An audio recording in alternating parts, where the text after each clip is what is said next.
इस कार्यक्रम के पुण्यार्चक हैं श्री दिगंबर जैन धर्म प्रभावना समिति आगरा, श्री दिगंबर जैन लोकोदय तीर्थ क्षेत्र ट्रस्ट रजिस्टर्ड आगरा, श्रीमान नंद किशोर श्रीमती शांता देवी जैन पहाड़िया, पुत्र पुत्रवधू प्रमोद नीना जैन, सुनील निशा जैन, पौत्र पौत्रवधू अंकित इति जैन, पौत्र अक्षत जैन, प्रपौत्र प्रपौत्री आद्विक जैन, आन्या जैन एवं समस्त पहाड़िया परिवार, Jaipur Rajasthan. Firm ARL Infratech limited, Akshat apartments private limited. Jai Jinendra दर्शकों, एक बार फिर आप सभी का स्वागत है जिनवाणी चैनल पर। दर्शकों, कुछ समय पहले आप देख रहे थे परम पूज्य निर्यापक श्रमण मुनि पुंगव श्री 108 सुधा सागर जी महाराज सत्संग के पावन सानिध्य में उत्तर प्रदेश की ऐतिहासिक नगरी आगरा के हरि पर्वत स्थित श्री महावीर दिगंबर जैन इंटर कॉलेज परिसर में आयोजित हो रहे समयसार प्रशिक्षण शिविर का विशेष प्रसारण, जिसमें श्रद्धालु विभिन्न मांगलिक कार्यक्रमों में सहभागिता कर गुरुदेव की पवित्र वाणी श्रवण करने का भी सौभाग्य प्राप्त कर रहे हैं। तो आइए दर्शकों, विशेष प्रसारण के माध्यम से पुनः चलते हैं एमडी जैन कॉलेज और आनंद उठाते हैं इस आध्यात्मिक शिविर का। करतारः श्री शर्वज्य देवाः तदुत्तर ग्रंथ करतारः श्री गणधर देवाः तेषां वचनानुसार माशाद्य श्री कुंद महाराजाचार्येण विरचितं श्रोतारः सावधानतया शृण्वन्तु। मंगलम भगवान वीरो मंगलम कुंदकुंदार्यो जैन धर्मोस्तु मंगलम सर्वमंगल मांगल्यम सर्वकल्याणकारकम प्रधानम सर्वधर्माणां कोटिशतं द्वादशैव कोट्यो लक्षाणि सीतेस्त्रधिकानि चैव पञ्चाश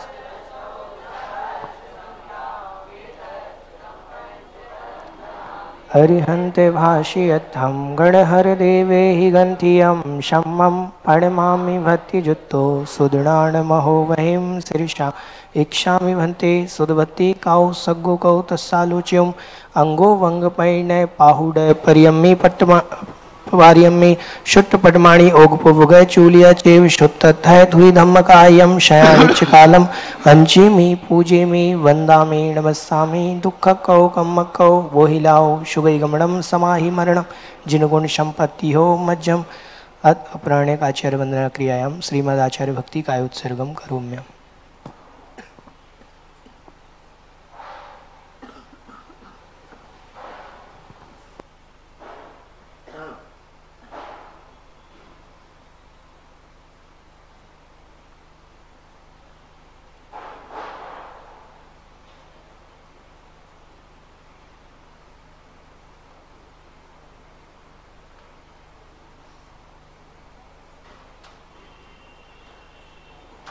श्रुत जलधिपारेभ्यः स्वपरमत विभावना पटुमतेभ्यः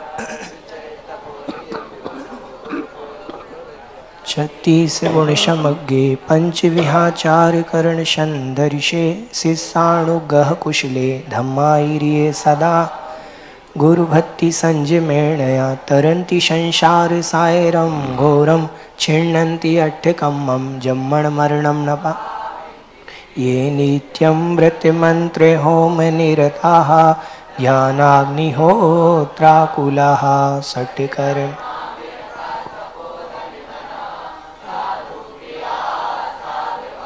शीलप्रावरिणा गुणप्रहरणाश्चन्द्रार्कते ज्योतिकाः मोक्षद्वार कपाटे पाटन भटाः प्रीणन्तु मां साधवाः गुरवः पान्तु नो नित्यं ज्ञानदर्शननायकाः चारित्रार्णव गम्भीरा मोक्षमार्गो इच्छामि भन्ते आईरिवत्ति काउ सग्गु कौ तस्सालोच्यं शम्मणान् सम्यदं सण सम्मचरित्युत्ताणं पंचविहाचारणम् आईरियाणम् आयारादिशूर्णाणोपदेशयाणम् उवज्झायाणं तीरेण गुणपालनयाणं सव्यसाहुणं सयाणिच्कालम् अंचेमि नमस्यामि दुःखकौ अम्मकौ वोइलाओ शुगै गमणं समाहि मरणं जिनगुण संपत्तियो मध्यम वंदितु सव्य सिद्धे विमल मनोगवं गदं पत्ते वक्षामि शमः पाहुड़ नमो शुद्ध के बिली भणिदम। हाँ, क्या किसको शंका है? क्या पूछना बोला सा? है, बोलो। किन्हीं को कोई जिज्ञासा हो तो पूछ सकते हैं आप।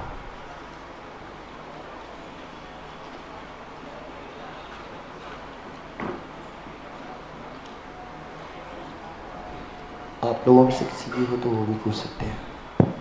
हेलो, नमोस्तु गुरुदेव। मेरी कुछ शंकाएं हैं आश्रव अधिकार और संवर अधिकार से संबंधित।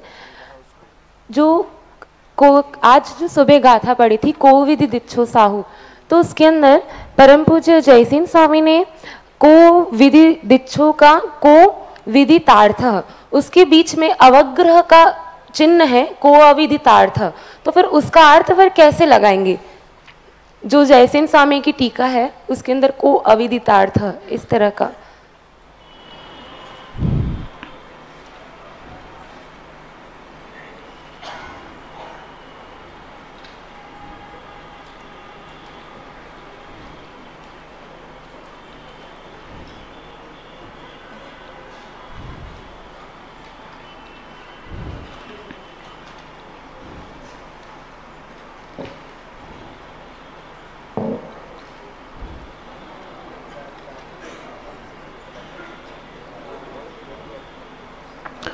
को अविदा का अर्थ जो जानने वाला नहीं है, इनके अनुसार ये निकल रहा है। को अविदित अर्थ, जो अर्थ को जानने वाला नहीं, ऐसा कौन साधु है जो संप्रतिकारे भूयात, संप्रतिकारे ऐसा कहता है। गुरुजी, अगर को अविदितार्थ अर्थ निकालेंगे तो इसका फिर अर्थ तो बहुत भिन्न हो जाएगा। हाँ, हो तो जाएगा।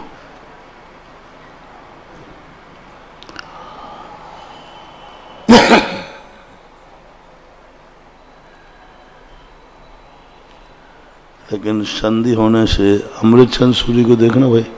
अमृतचंद सूरी की जो है उसमें को विदितार्थ ही दे रखा है, वहाँ पे अविदितार्थ नहीं। बस जयसिंह स्वामी की बोला वो अनवय वाली थी वो बोला।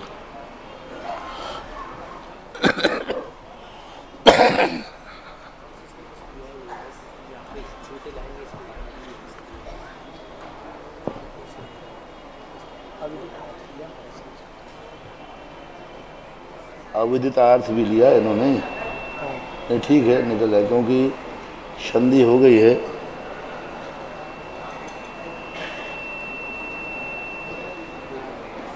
मूल छाया में भी अविदित अर्थ लिया है। कौन जो नहीं जानने वाला साधु संप्रतिकारे भ्रयत रूपमिदम्,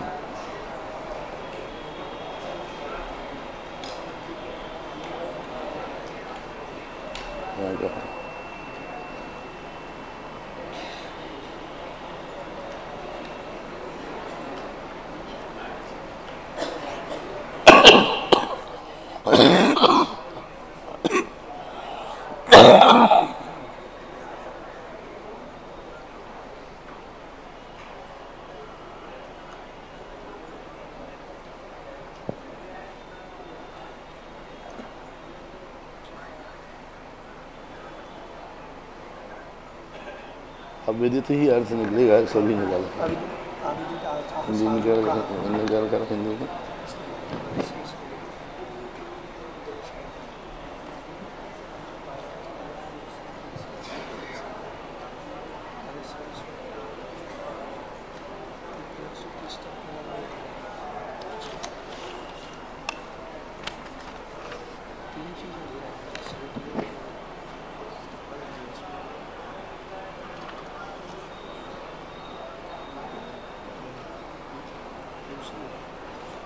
तो अन्वय अर्थ वाली लाओ। दूसरी लाना बेटा। अन्वय अर्थ वाली कोई किताब है कि मेरे पास? अन्वय वाली किताब कोई दूसरी किताब है आपके पास? कौन सी? जयसिंह स्वामी की है। नहीं, वो यहाँ कल दिखाई थी ना, परसों दिखा रहे। अमृतचंद सूरी महाराज की नहीं, ये अन्वय वाली दूसरी दिखा रहे। किसी के पास अमृतचंद सूरी महाराज वर्णी जी वाली ले आओ ले आओ।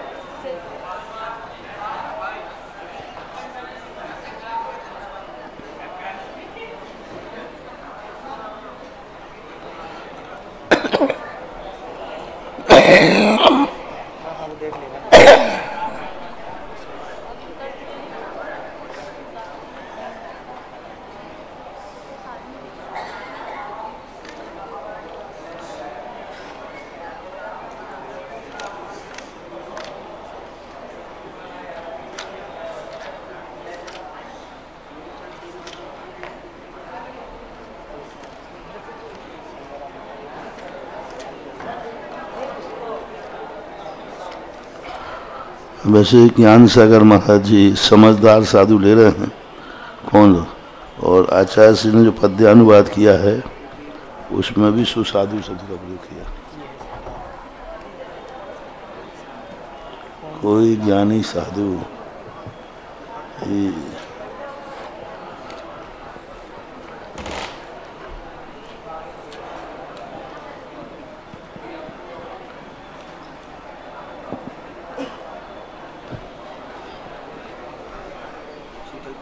ये बहुत अच्छी विधान है।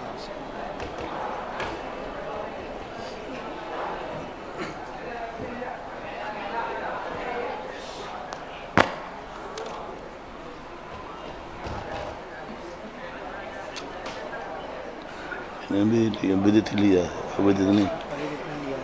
विदित ही लिया है, विदित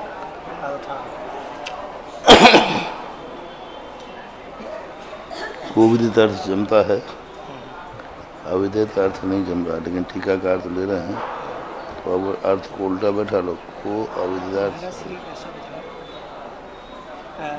अविदितार्थाः साधु कः संप्रति काले भूया। कैसे बनेगा?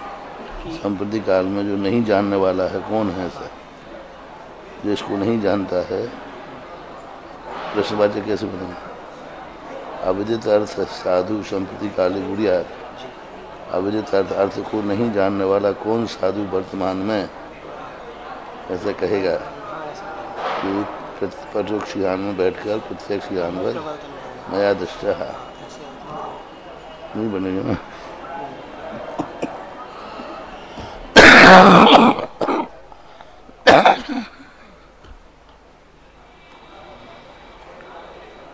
ये कौन किया था?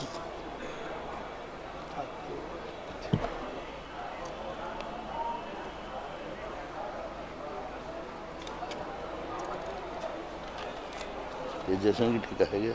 कौन की टीका है? पता नहीं।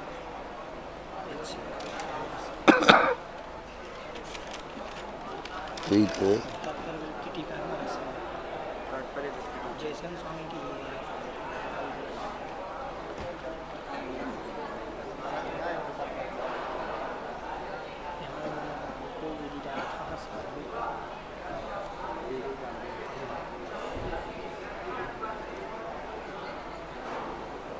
ये जैसे में अंतर कैसे आ गया था?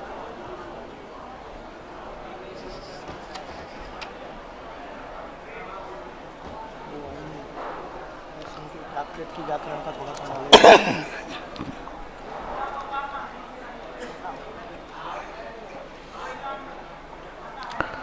इसमें कोविद दक्षु साहू ठीक है, कौन ऐसा सज्जन साधु है? अब अविदित अर्थ निकले तो फिर थोड़ा घुमा के करना पड़ेगा, कौन इसको नहीं जानता है साधु के संप्रति काले वनज रूमणम, वर्तमान काल में के प्रत्यक्षवत वो परोक्ष ज्ञान को जानता है, यानी प्रत्यक्ष ज्ञान के समान परोक्ष ज्ञान में भी प्रवर्तता है। गुरुजी एक और प्रश्न था, इसको कौन नहीं जानता है? ऐसा लगो फिर इसको कौन साधु नहीं जानता है? को अविदित अर्थ हो, को अविदित अर्थ हो, कौन जो है जो विदित अर्थ वाला नहीं है? फिर विधि कथन बनाओ, अविदित अर्थ वाला साधु कोई, फिर प्रश्नवाचक से नहीं बना करके कोई अविदित अर्थ वाला साधु ऐसा कहता है कि प्रत्यक्ष के समान हम परोक्ष ज्ञान में भी जानते हैं, ऐसा अर्थ घूम जाएगा। फिर गुरुजी ये प्रश्न था, परोक्षणाणे पवर्तन्तं, मतलब परोक्ष ज्ञान में प्रवर्तित होता है, लेकिन जो आत्मा का ज्ञान है वो तो प्रत्यक्ष से ही हो सकता है, तो फिर वो परोक्ष ज्ञान में कैसे घटित करेंगे? परोक्ष ज्ञान में वो कह रहा है सामने वाला कि मुझे भी प्रत्यक्ष ज्ञानी के समान आत्मा दिखती है, परोक्ष ज्ञान में भी। मतलब अंधा व्यक्ति कह रहा है मैं भी वही देख रहा हूँ जो आंखों वाला देख रहा है, तो गलत है ना। तो परोक्ष ज्ञान में तो मैं हूँ और देख रहा हूँ मैं क्या, प्रत्यक्ष ज्ञान के समान, पच्छक्खम एव दिट्ठम, प्रत्यक्ष के समान ही देखता हूँ। कितना शब्द का, पच्छक्खम एव दिट्ठम, प्रत्यक्ष के समान ही देखता हूँ।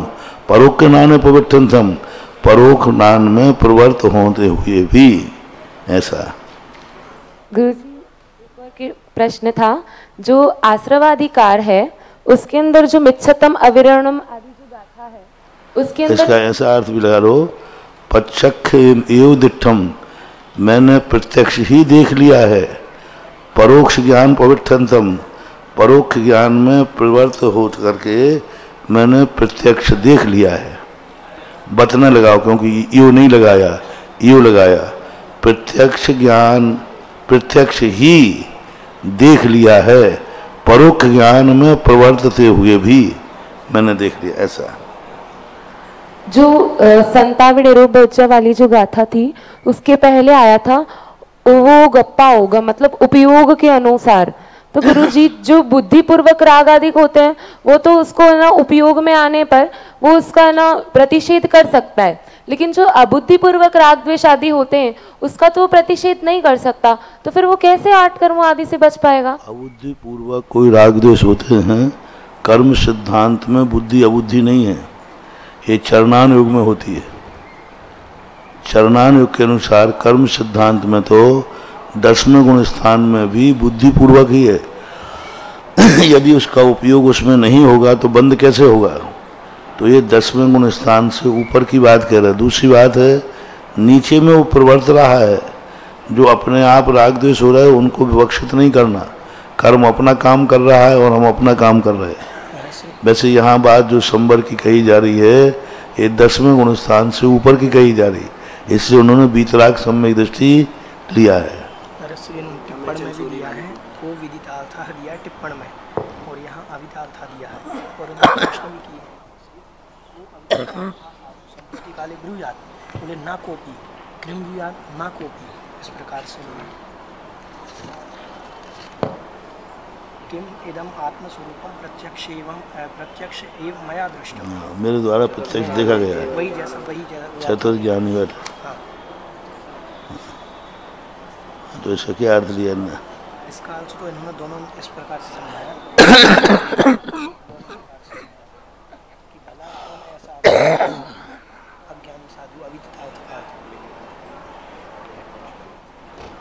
जो कि वर्तमान में ऐसा कहे कि 8 वेद से ऐसा 8 वेद का अर्थ लिया, अर्थ तो वही निकाला मतलब, ऐसा कौन अज्ञानी साधु, वही निकला और 8 वेद में लिया। मतलब इसका ऐसा अर्थ भी, ऐसा कौन मूर्ख है जो ऐसा कहेगा?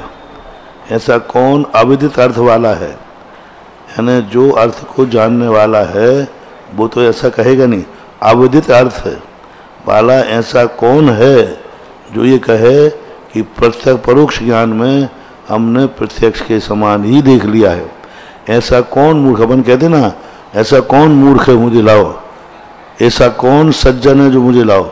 तो दोनों अर्थ में आगे का अर्थ वही है, ऐसा ले सकते हो। ऐसा कौन अविदित अर्थ वाला अज्ञानी, ऐसा कौन अज्ञानी साधु है जो ऐसा कहता है कि हमने प्रत्यक्ष के समान देख लिया है परोक्ष ज्ञान में? ऐसा दोनों अर्थ लगाना, अर्थ एक ही निकलेगा।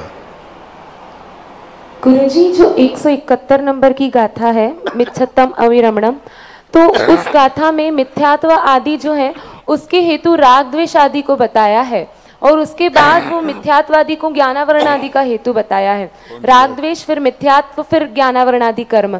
और अभी जो हम 199 नंबर की गाथा पढ़ रहे थे उसके अंदर मिथ्यात्वादि को राग द्वेष का हेतु बताया है। तो गुरुजी पहला प्रश्न इसमें ये था कि यहाँ पर जो जयसेन स्वामी ने 171 नंबर वाली जो गाथा है उसकी 156 171 171, हाँ इसमें क्या है? इसमें राग द्वेष को मिथ्यात्वादी का कारण बताया और मिथ्यात्वादी को ज्ञानावरणादि कर्म का कारण बताया, और मिथ्यात्वादी को द्रव्य कर्म भी बताया है, भाव कर्म भी बताया है। तो कहीं कहीं पर है ना मिथ्यात्वादी को द्रव्य कर्म कह रहे हैं, कभी कर ज्ञानावरणादि को द्रव्य कर्म कह रहे हैं। और यहाँ पर इसी गाथा की टीका में मिथ्यात्वादी विरति प्रमाद कषा योगा कथम भूता, और यहाँ पर बहुविह भेदा का जो अर्थ है वो सन्न सन्ना शब्दों से दे रखा है। तो इस गाथा का थोड़ा सा अर्थ क्लिष्ट महसूस हो रहा है। मिच्छत्तम अविरमणम कसाय जोगाय सन्न सन्नादु। मिथ्यात अवरति कसाय योग जो है शन्य चेतन असन्य अचेतन, दो प्रकार से लेना। बहुभेदा जीवे तस्यो, ये चार प्रकार का ही नहीं है। चेतन अचेतन को मिला के कितने प्रकार का हो गया? 8 प्रकार का। सन्ना मिथ्यात अविरत कसाय जोग, और ये चार को यदि चेतन अचेतन करेंगे तो कितने हो गए? 8 भेद हो गए। और भी भेद कर लें। जीवे, जीव में, तस्यो उसके ही, ये अनन्य परिणाम हैं, यानी आत्मा के ही परिणाम विभाव परिणाम है। अब नाना वर्णादि से दे तू कमस्य कारणम होती। नाना वर्णादि ये जो 4 प्रत्यय हैं, 8 ले लो। मिथ्यात जो है सामान भाव मिथ्यात और पुद्गल कर मिथ्यात, ये क्या करते हैं? नाना वर्णादि यस्य तेतु कमस्य कारणम होती। अब उन्होंने क्रम से मिथ्यात आदि न देकर ज्ञान वर्णादि दे दिया, उसमें मिथ्यात भी आ गया।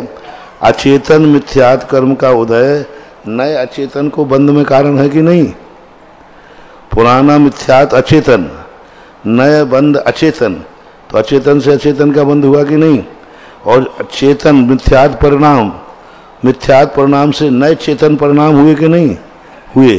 तो दोनों प्रकार के चेतन अचेतन, दोनों प्रकार का मिथ्यात अवितति कसाय आदि, ये दोनों प्रकार के नाना वर्णी आदि कर्मों के बंध के कारण है अचेतन के। चेतन मिथ्यात भी कर्म बंध का कारण है, यानी द्रव्य कर्म का। अचेतन मिथ्यात भी बंध का कारण है, किसका? अचेतन का। नाना वर्णादि जब दिया तब कौन से कर्म जानना? अचेतन। तो अचेतन दोनों से बंध रहा है कि नहीं? चेतन से भी और अचेतन से। चेतन से यानी आत्मा का परिणाम, अचेतन यानी कर्म का उदय। दो कम्मस्य कारणम होती। नाना वर्णादि जो कर्म हैं वे कर्म के कारण होते हैं। अब कर्म के कारण यहाँ कौन सा बना लिया? ज्ञाना वर्णादि द्रव्य कर्म। जो मिथ्यात आदि से बंधे थे वे कर्म भी कर्म के कारण हैं। जो मिथ्यात आदि कर्म पहले बांधे थे, तो अब उन्होंने यहाँ मिथ्यात ना कहते ज्ञानावरण कह दिया। जैसे हमने कहा था ना कि वक्ता का विषय होना चाहिए, शब्दों की पुनरावृत्ति ना हो। तो मिथ्यात से मिथ्यात को बंद ना करा करके मिथ्यात से ज्ञानावरण आदि, तो मिथ्यात तो आ ही गया और नया शब्द हो गया ऐसा। तो मिथ्यात कर्म और ये ज्ञानावरणादि का ज्ञानावरणादि यश्य, ज्ञानावरणादि के वे नियम से कम्मस्य कारणम होती, वे इनके कर्म के कारण है। कौन से? ऊपर जो अनन्य परिणाम कहे थे वे किसके कारण हैं? कम्मस्य कारणम होती। जो मिथ्यात अविरत कसाय जो परिणाम है ये मिथ्यात के कारण हैं। तेसम्पि होदि जीवो, और उनमें भी वह जीव राग द्वेष आदि भाव करो, वे मिथ्यात आदि परिणाम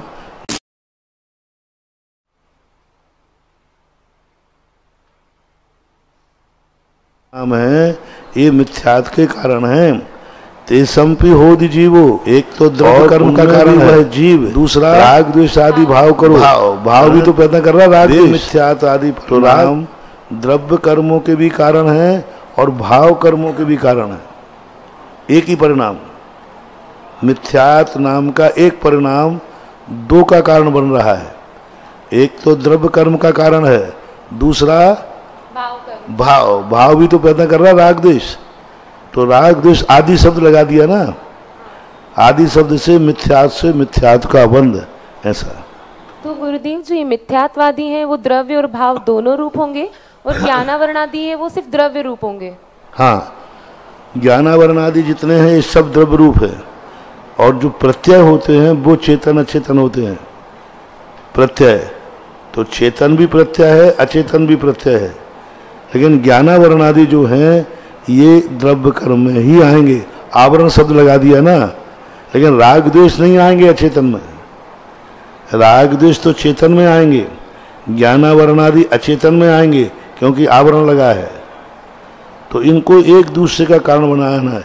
अचेतन से चेतन का परिणाम, अचेतन से अचेतन का परिणाम, चेतन से अचेतन का परिणाम, चेतन से चेतन का परिणाम, इनको परस्पर में इन्होंने घटाया। नमोस्तु गुरुदेव, नमोस्तु गुरुदेव, नमोस्तु गुरुदेव।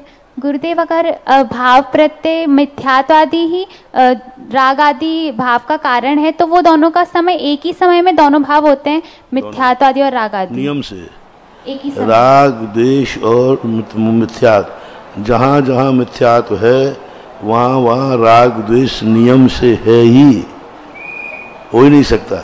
हाँ, राग द्वेष हो वहाँ मिथ्यात्व हो, ये कोई नियम नहीं है। जैसे ऊपर के गुण स्थानों में राग द्वेष है कि नहीं, लेकिन मिथ्यात्व नहीं है। लेकिन जहाँ मिथ्यात्व है वहाँ तो राग द्वेष होंगे ही होंगे, ऐसा।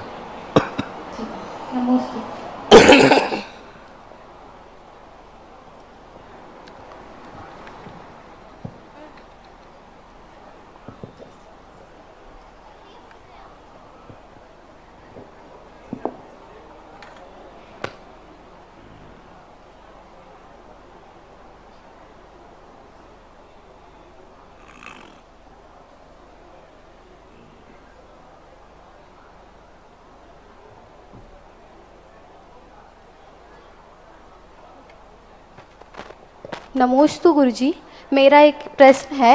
ये जो गाथा आई है, अठ बियप्पे कम्मे ड़ो कम्मे चावीड़ अथी ओभोगो ओभो गम्य कम्मम ड़ो कम्मम चावीड़ो अथी। तो इन्होंने कहा कि जो 8 प्रकार के ज्ञानावरण आदि कर्म हैं, 9 कर्म हैं, वे उपयोग में नहीं है। फिर दूसरी लाइन में कहा कि जो उपयोग में कर्म और 9 कर्म में भी नहीं है, तो दोनों बात सेम है। तो इसका अर्थ ये समझ नहीं आ रहा, एक बार आप फिर से नंबर बोलो गाथा का। गाथा नंबर 189।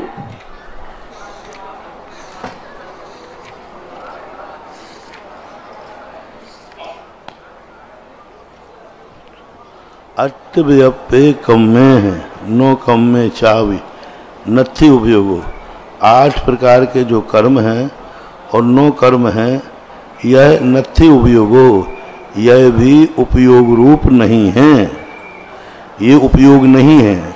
फिर दूसरा कौन सा है?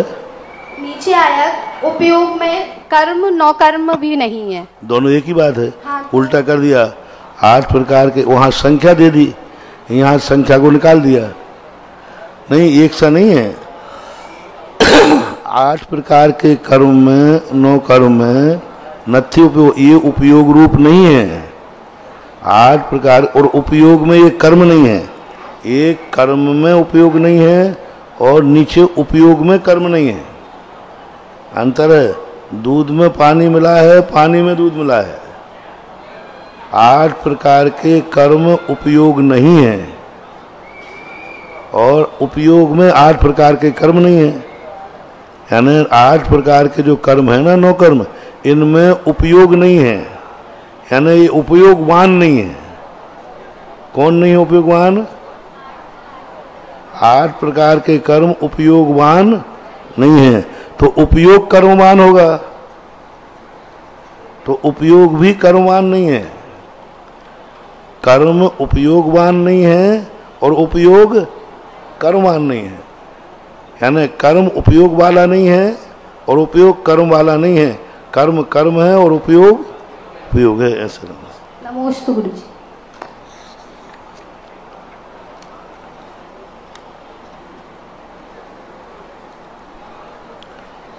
हाँ, आप लोगों को कोई शंका है? नहीं। चलो इसमें अपन पूछ ले रहे और क्या।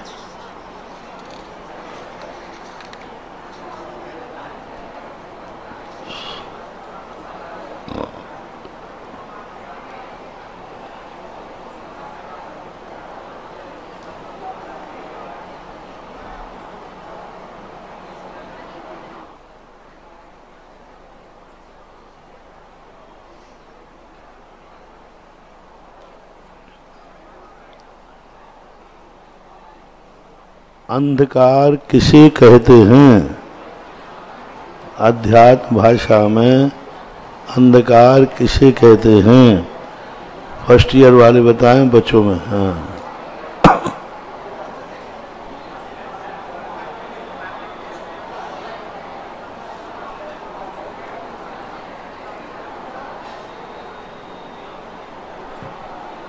नमस्ते महाराज जी, इसमें अज्ञान को अंधकार कहा गया है। ठीक है।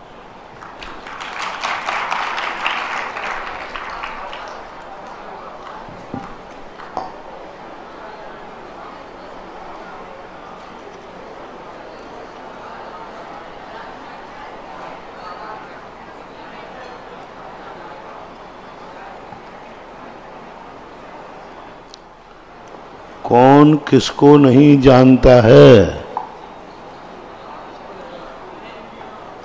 हाँ वही बता।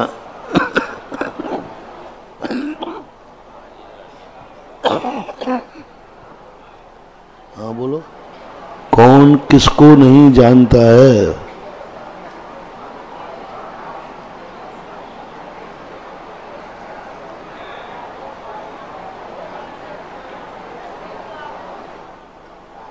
ओम नमोस्तु महाराज जी। अज्ञानी जीव अपनी आत्मा को नहीं जानता है। क्यों? क्यों नहीं जानता? हाँ बोलो बोलो। हाँ रे, अज्ञान मतलब ज्ञान पहले वाले ने जो बोला था उसको मिला दो, तुम्हारा ठीक हो जाएगा। अज्ञान से ढका हुआ है। अज्ञान रूपी, हाँ, अज्ञान रूपी अंधकार से आच्छादित होने से वह जीव आत्मा को नहीं जानता।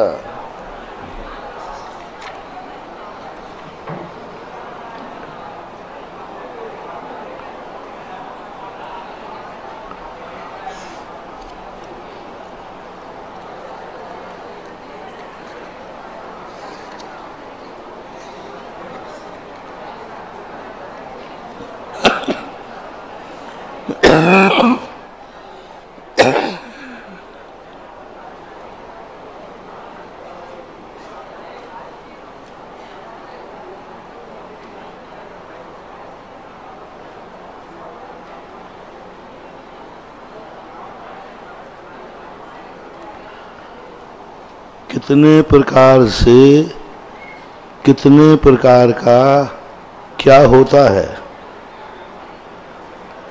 कितने प्रकार से कितने प्रकार का क्या होता है? नमोस्तु महाराज जी। मिथ्या आवृत्ति कषाय से 8 प्रकार के ज्ञानावरण कर्म का बंध होता है। बहुत अच्छा, सही है।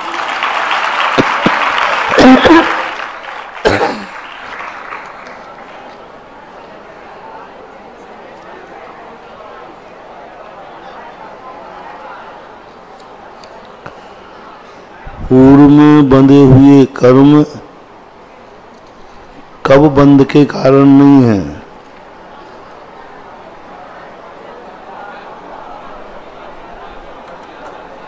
पूर्व में बंधे हुए कर्म कब बंध का कारण नहीं है? इधर, हाँ, इधर भी फर्स्ट ईयर वाली बताए बच्चे।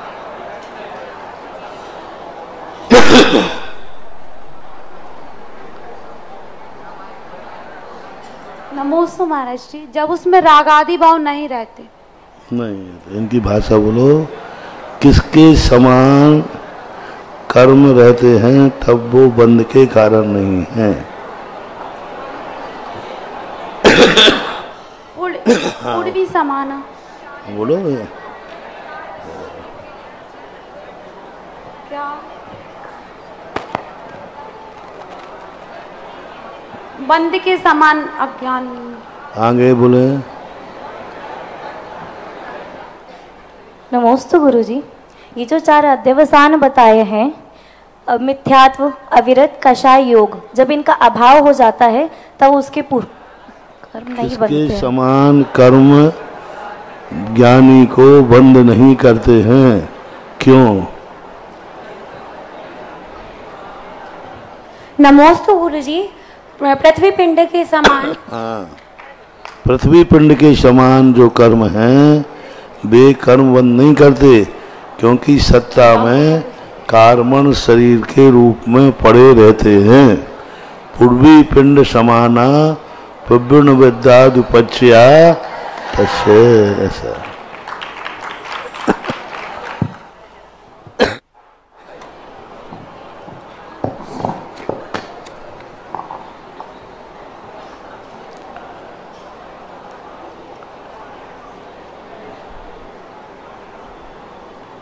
किसको जानता है तो किसको पा जाता है।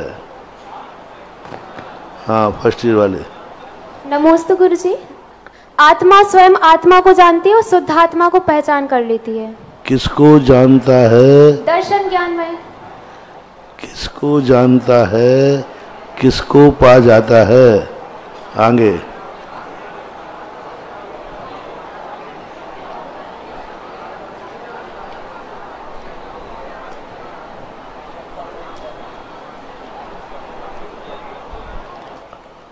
नमोस्तु गुरुजी। ज्ञानी अपने ज्ञान को जानता है। नहीं, चलो आगे बोलो।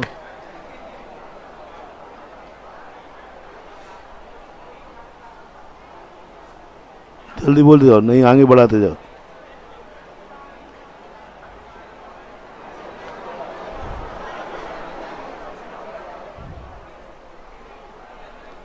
आगे बोलो, आगे दे दो, आगे दे दो माइक। जो शुद्ध को जानता है। क्या बोलो, फिर से बोलो, पूरा वाक्य बोलो। किसको जानता है? जो शुद्ध को जानता है तो वो शुद्ध को प्राप्त हो जाता है। तो अच्छे से बोलो ना। जो शुद्ध को जानता है वो शुद्ध को प्राप्त कर लेता है।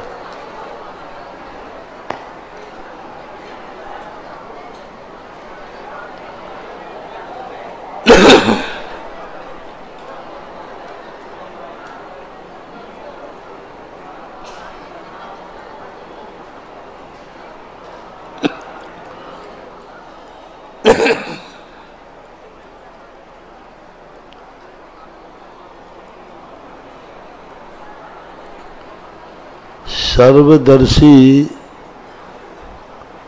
कौन है?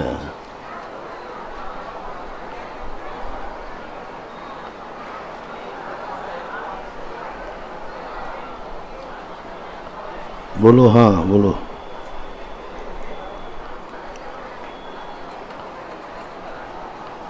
अभी समय सार में सर्वदर्शी शब्द किसके लिए कहा है? नमोस्तु मेरा श्री। समय सार जी ग्रंथ में सर्वदर्शी आत्मा के लिए कहा गया है। हाँ, ठीक। तो आत्मा कौन कौन है? बाजू में आत्मा। हाँ, फर्स्ट ईयर वाले बोले। फर्स्ट ईयर का कोई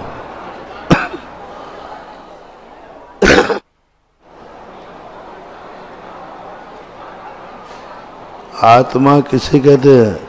आत्मा, चलो ये बताओ, आप सब लोग आत्मा हो कि जड़ात्मा? तो आप सर्वदर्शी हो गया? हाँ बोलो, अब बाजू वाला। क्वेश्चन बता दूं। आत्मा, अभी इन्होंने कहा आत्मा सर्वदर्शी है, तो आप लोग सर्वदर्शी हो पहले, और आत्मा हो पहले बताओ, आत्मा हो कि नहीं? तो इन्होंने कहा आत्मा सर्वदर्शी है। आपको तो गाते ही नहीं दिख रही, अब क्या सर्वदर्शी बनाऊं? बोलो बाजू में।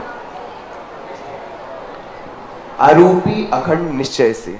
नहीं, आत्मा सर्वदर्शी है तो हम सर्वदर्शी क्यों नहीं है? बोलो आगे। स्वभाव से वस्तु को जानने वाला। नहीं। नमोस्तु महाराज। जो कर्म रूप से ढकी हुई है भैया। कर्म रूपी रज से आच्छादित है।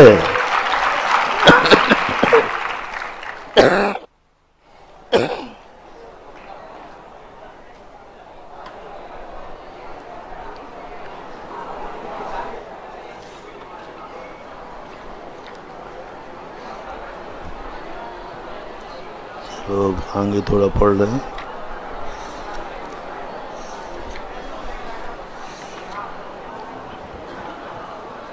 उपभोज मिंद ये दब्बाण मचेदनान मिदराणम जम कोण दिशम दिठी तम सव्वम निर्जर निमित्तम उपभोज उपभोज्यम है ना, उपभोगम उपयोग के योग। इस प्रकार उपभोज्यम बनेगा शब्द तो क्या बनेगा संस्कृत उपभोग्यम। उपभोग्य ने उपभोग दो शब्द ये हैं। उपभोज्य की परिभाषा दो है बार बार। भोग और उपभोग में क्या अंतर है? वो भोग है बार बार भोगने में आवे, तो इन्होंने कहा उपभोग्यम द्रव्यों को। कौन से द्रव्यों को? अचेतनम इदराणम चेतनम अपि। एक एक शब्द लगा दें क्योंकि शब्दार्थ हमने नहीं लगाया, इसलिए आप लोगों को विकल्प आ गया। कोविद जच्छो साहू उस समय सामान बताते निकल गया, अपन शब्दार्थ से लगाते हैं। उपभोग्यम इंद्रिय ही, इंद्रियों के द्वारा जो उपभोग के योग्य हैं। दब्बाणम द्रव्य, अचेतनानम अचेतन, इद्राणम चेतन, जम कुणदी जम यानी जो करता है उपभोग करता है इंद्रियों के द्वारा, चेतन अचेतन का। कौन? सम्मादिट्ठी तम सब्बम निर्जर निमित्तम, यानी निर्जर निर्जरा के निमित्त। गाथा स्पष्ट हो गई। हाँ, तो अब देखो कितना अच्छी गाथा है, और ये विवादास्पद गाथा है। इसको लोग गलत अर्थ में लेते हैं कि सम्यक दृष्टि कुछ भी उपभोग करे वह उसे बंद नहीं होता। ऐसा नहीं है। सम्यक दृष्टि इंद्रियों के लिए इसके दो अर्थ निकालना। पहले अर्थ है कि यहाँ वीतराग सम्यक दृष्टि का कथन है, तो वीतराग सम्यक दृष्टि भी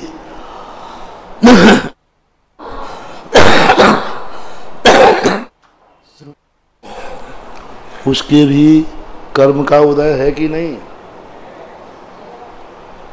कर्म का उदय है वीतराग सम्यक दृष्टि के, तो भी उसका उपयोग उस तरफ न होने से वो भोगता हुआ भी सर्दी गर्मी बरसात उसको भी लग रही है, वो भी चेतन अचेतन को भोग रहा है, लेकिन उसके बावजूद भी उसके विकल्प नहीं है। लोग कहते हैं नहीं, यहाँ वीतराग सम्यक दृष्टि नहीं, सराग सम्यक दृष्टि लेना। चलो सराग ले लेते हैं। तो सराग सम्यक दृष्टि पंचेंद्रियों के विषयों को क्यों भोगेगा? क्यों भोगेगा? देखो हम मुनि महाराज को दे देते हैं। मुनि महाराज को रसना इंद्री का विषय विशेष रूप से पकड़ पाओगे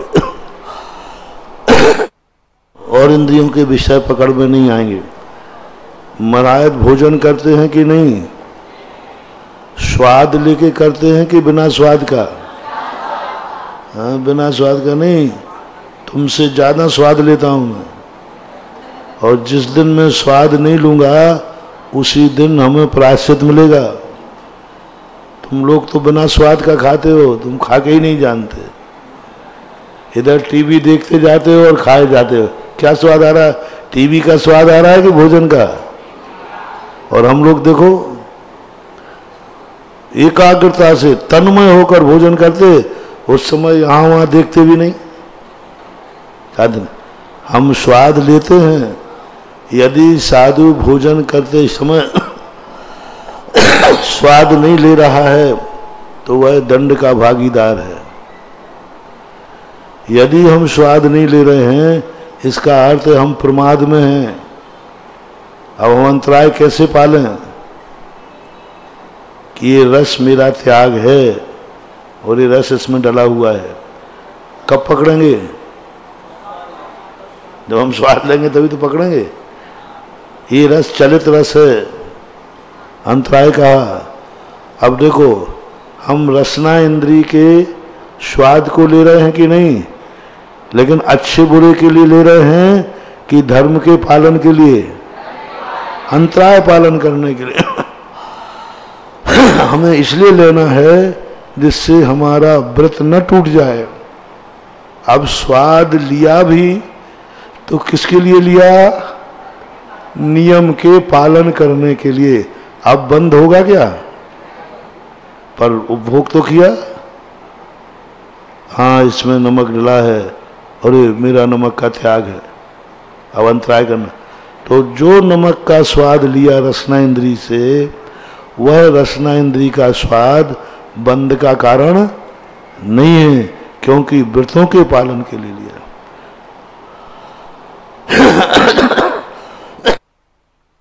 ज्ञानी व्यक्ति इष्ट अनिष्ट के लिए लेता है। इसमें नमक नहीं है, ज्यादा नमक है, ये गलत है, अच्छा नहीं लग रहा है, ऐसा सम्यक दृष्टि। हम देख के चलते हैं कि नहीं, नेत्र इंद्री का उपयोग कर रहे हैं कि नहीं कर रहे, लेकिन उद्देश्य क्या है? अहिंसा व्रत का पालन। हम सुनते हैं कि नहीं, लेकिन किस लिए सुनते हैं? किस लिए सुनते हैं? आत्म कल्याण के लिए, दूसरों के दुख दूर करने के लिए। बोलते हैं कि नहीं? बोलते हैं। चलते हैं कि नहीं? क्यों चलते हैं? क्यों चलते हैं? राग द्वेष के परिहार के लिए, आगम की आज्ञा के। आगम की आज्ञा है कि विहार करो, विहार करते। आगम की आज्ञा है एक स्थान पर मत रुको। अब जो हम चल रहे हैं, हम चल नहीं रहे हैं, हम आगम की आज्ञा का पालन कर रहे हैं। आगम की आज्ञा का पालन कर रहे हैं। तो हर क्रिया में, पंचेंद्रियों के विषयों में जो भी सम्यक दृष्टि कार्य करता है, उसमें वो आगम को ध्यान में रखता है। और आगम को ध्यान में नहीं रख रहा है, मजे के लिए कर रहा है, तो उसको बंद होगा। यहाँ सम्यक दृष्टि शब्द का प्रयोग किया। और सम्यक दृष्टि को बंद भी होता है। पहले क्या क्या आए, जब सम्यक दृष्टि जघन अवस्था को प्राप्त होता है, तब उसको भी बंद होता है। और यहाँ बंद नहीं बता रहे हैं, तो कौन सा सम्यक दृष्टि लेना? संयम के साथ, उत्कृष्ट रूप से संयम के साथ। दब्बाणम चेतनानम अचेतनानम, चेतन द्रव्य को भी गुरु शिष्य को पढ़ा रहे हैं। गुरु शिष्य के लिए सेवा कर रहा है। शिष्य, अब देखो, शिष्य का सेवन हो रहा है कि नहीं चेतन, लेकिन किस लिए? कल्याण के लिए। शिष्य आज्ञा दे रहे हैं, जाओ ये काम करके आओ चेतन को।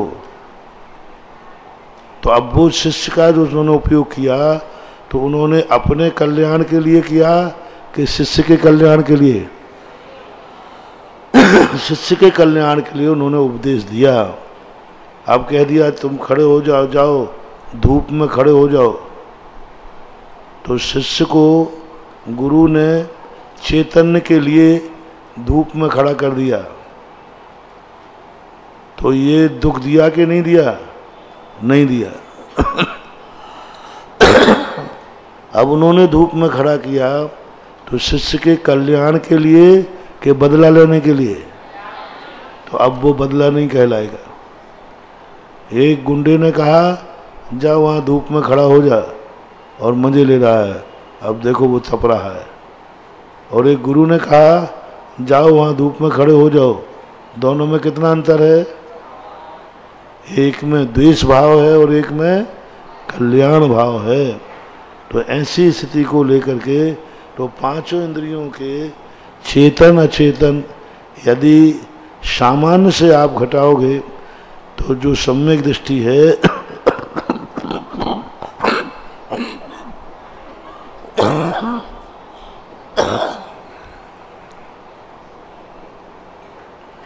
निर्जरा अधिकार में बहुत सावधानी से पढ़ना। अभी आगे बहुत अच्छी अच्छी गाथाएं आने वाली हैं। जहर पी कर के भी नहीं मरेगा वो, ये तो पंच इंद्रियों के विषय ही बता रहा है। जहर पिला दिया उसको, बोले सम्यक दृष्टि है तो मरेगा नहीं, और वैद्य ने दिया है तो मरेगा नहीं। तो यहाँ कैसे निर्जरा कराऊं? सारे संसार में तो प्रवृत्ति करनी है, कुछ भी करोगे हिंसा होगी। हाथ हिलाओ तो हिंसा होगी, चलोगे तो हिंसा होगी, फिर इसको हम अहिंसक कैसे बनाएं? तुमने कहा तुम सम्यक दृष्टि बन जाओ, बस इतना बताओ तुमने ये प्रवृत्ति क्यों की, बस ये कारण। तो सम्यक दृष्टि की कोई भी क्रिया होगी किसके लिए होगी?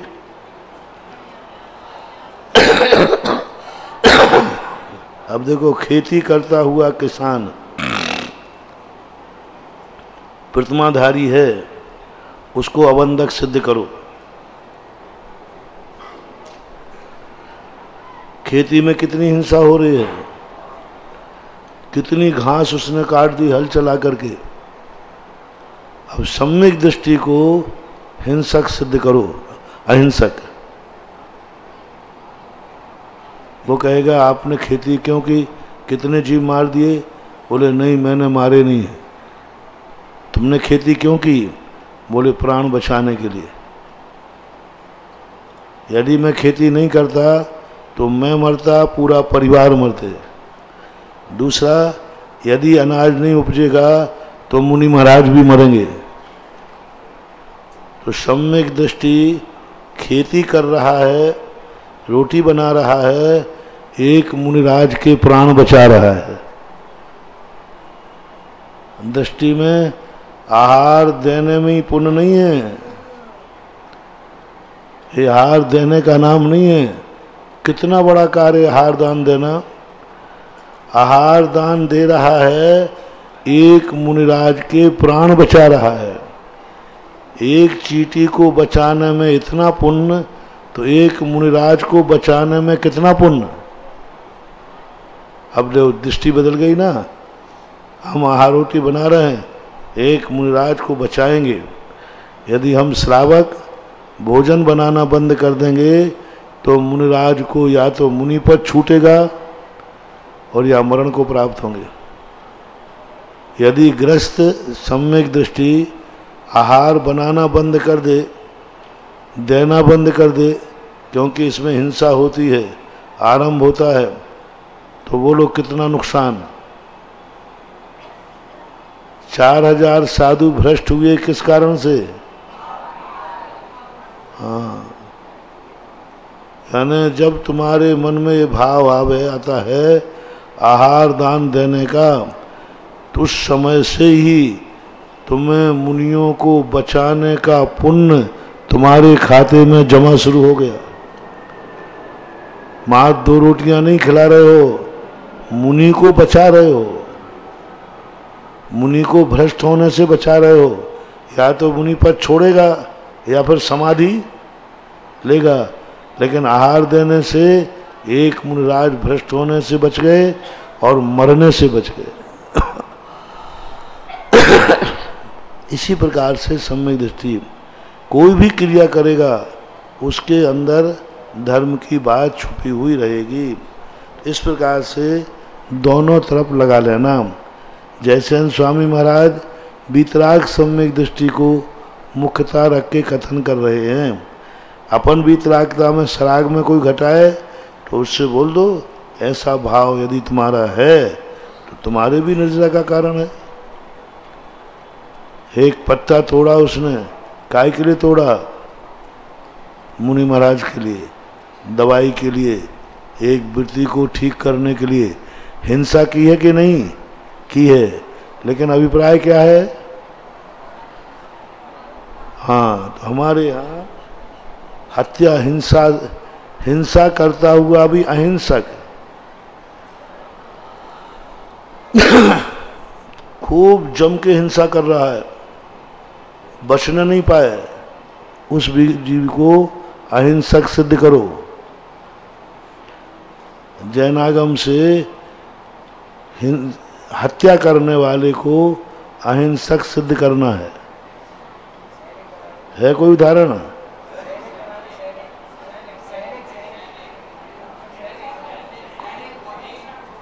कौन सा उदाहरण दे रहे बोलो? जैनागम में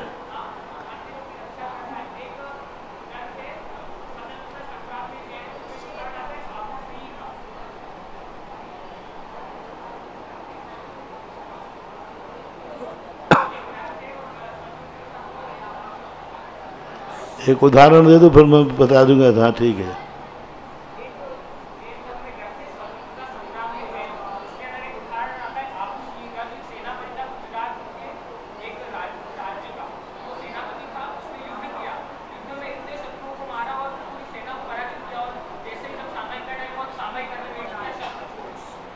एक कोई सरल सा उदाहरण दो, बहुत सरल उदाहरण। हाँ, आवास दान में शूकर का उदाहरण। शेर को निशाना बना के मारा, बच नहीं पाए, क्रोध भी किया, लेकिन उसे हिंसा का दोष नहीं लगा, वो जाकर 5वें स्वर्ग में देव हुआ। शेर ने शूकर को मार दिया, वो 5वें नरक में गया। शेर ज्यादा कीमती था कि शूकर? शूकर ने शेर को मारा, शेर ने शूकर को मारा, दोनों को ज्यादा दंड शूकर को मिलना चाहिए, क्योंकि उसने राष्ट्रीय पशु को मारा, राजा को मारा नहीं। अब देखना, शूकर का भाव था महाराज को बचाना, क्रिया हिंसा की कर रहा है, लेकिन दृष्टि क्या है? तो अब ये मारता हुआ भी, प्राण ले भी रहा है, तो भी वो हत्यारा नहीं है। ऐसा इस गाथा को बैठालना चाहिए। दोनों तरफ से बैठाल देना, क्योंकि आजकल वो कहते हैं ये तो जयसेन स्वामी ने बीतराग सम्यक दृष्टि ले लिया, तो सराग में लगा लो, यदि आपका अभिप्राय अच्छा है तो। दब्बे मुभुजंतो नीमा जा यदि स्वयं च दुःखम च तम स्वय दुःखमुदीर्णम वेददि अथ निर्जरम जादी। द्रव्य को जब भोगता है कोई व्यक्ति, नियम से शोह और दुखपन्न को उत्पन्न करता है, सुख भी उत्पन्न होता है और दुख भी उत्पन्न होता है, क्योंकि ऐसा हो ही नहीं सकता कि द्रव्य को भोगे और सुख दुख ना होवे। तम सो दुख मुदीर्णम, और सुख और दुख को क्या करता है वो? उदीर्णम। उदीर्णम यानी इन्होंने निरुपराग ले लिया।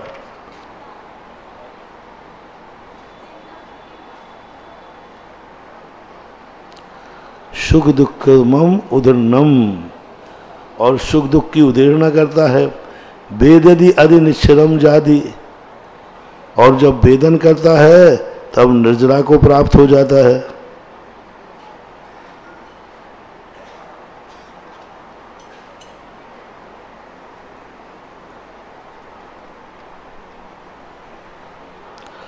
अच्छा, सम्यक दृष्टि पूर्व गाथा से ले लेना। सम्यक दृष्टि शब्द चल रहा है ना, सम्यक दृष्टि क्या करता है? वो कर्मों को भोगता है और भोगते समय सुख दुख होता है। ऐसी बात नहीं कि सुख दुख नहीं होता। कांटा लगेगा तो दुख होगा कि नहीं? होगा। और हवा चलेगी, अच्छी गर्मी ठंडी हवा चल रही, गर्मी है तो सुख भी होगा। लेकिन फिर भी सम्यक दृष्टि उसमें निर्जरा को प्राप्त होता है, क्योंकि हर्ष विषाद नहीं कर रहा है। कभी वन मिलेगा, कभी भवन मिलेगा, कभी गालियां मिलेंगी, कभी आरती मिलेगी, अर्घावतारण, हंसी प्रहारण। अब दोनों, अब गाली दोगे तो दुख होगा कि नहीं होगा? होगा। गाली से समझ में नहीं आया तो कांटा ले लो, कांटा चुभाओगे तो दुख तो, लेकिन वो प्रतिकार नहीं करेगा, छुआने वाले के प्रति द्वेष नहीं करेगा। गाली सुनने पर वो गाली सुनेगा और ये भी मानेगा कि गाली गलत दी गई है, लेकिन देने वाले के प्रति द्वेष भाव नहीं आएगा। इसी प्रकार सुख भी आएगा, लेकिन देने वाले के प्रति विशेष उपकारी भाव नहीं आएगा। इसने मुझे बहुत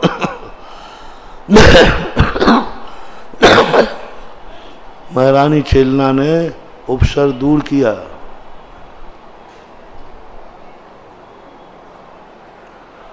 और राजा शनक ने उपसर किया। दोनों के आशीर्वाद में अंतर आना चाहिए, क्योंकि इसने उपसर दूर किया है तो उसको विशेष आशीर्वाद दो, और जिसने उपसर किया उसको मिलना ही नहीं चाहिए।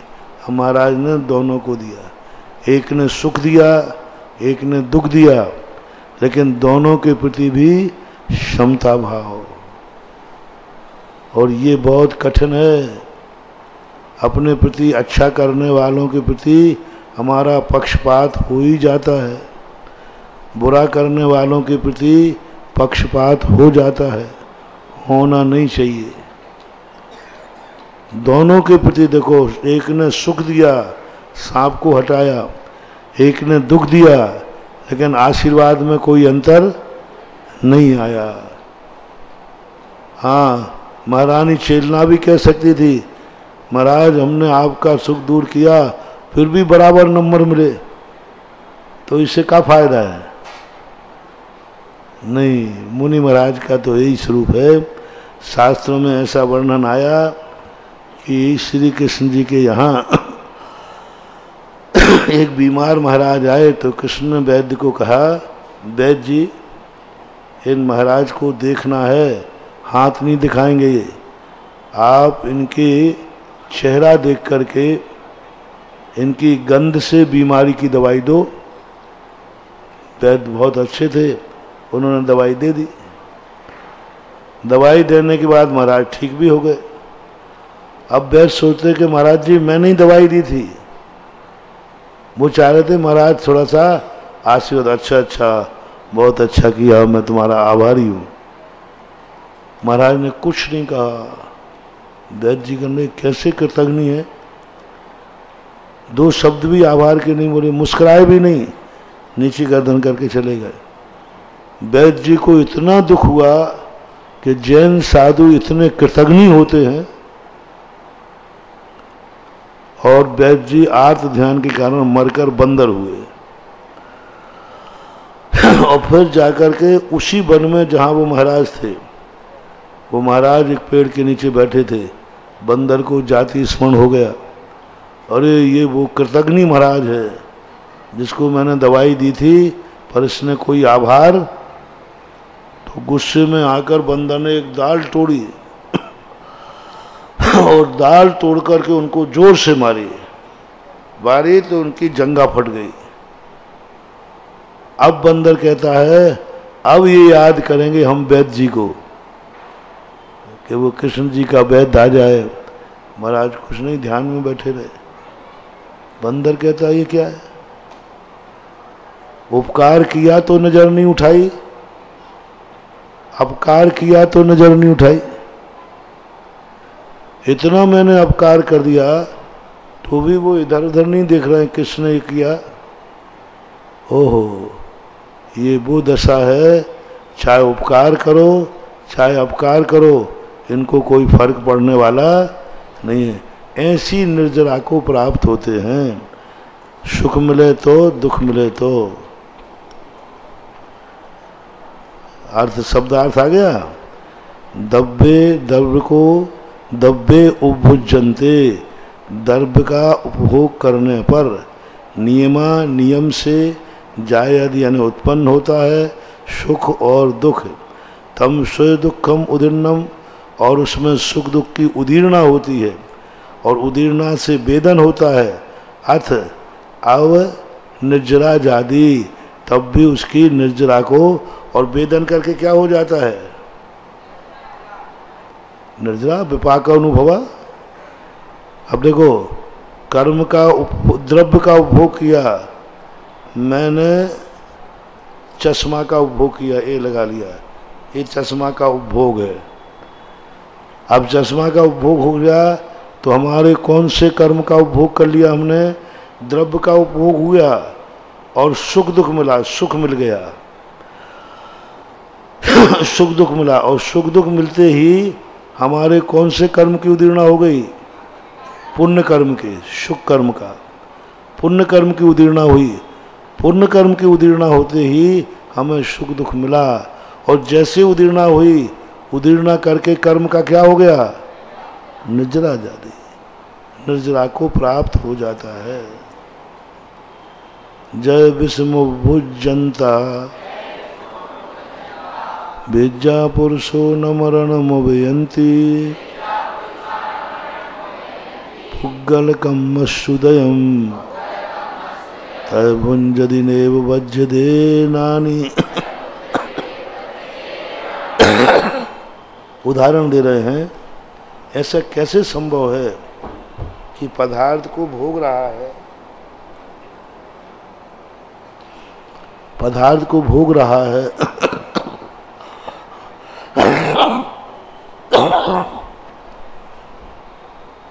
फिर भी कर्मबंध नहीं हो रहा है।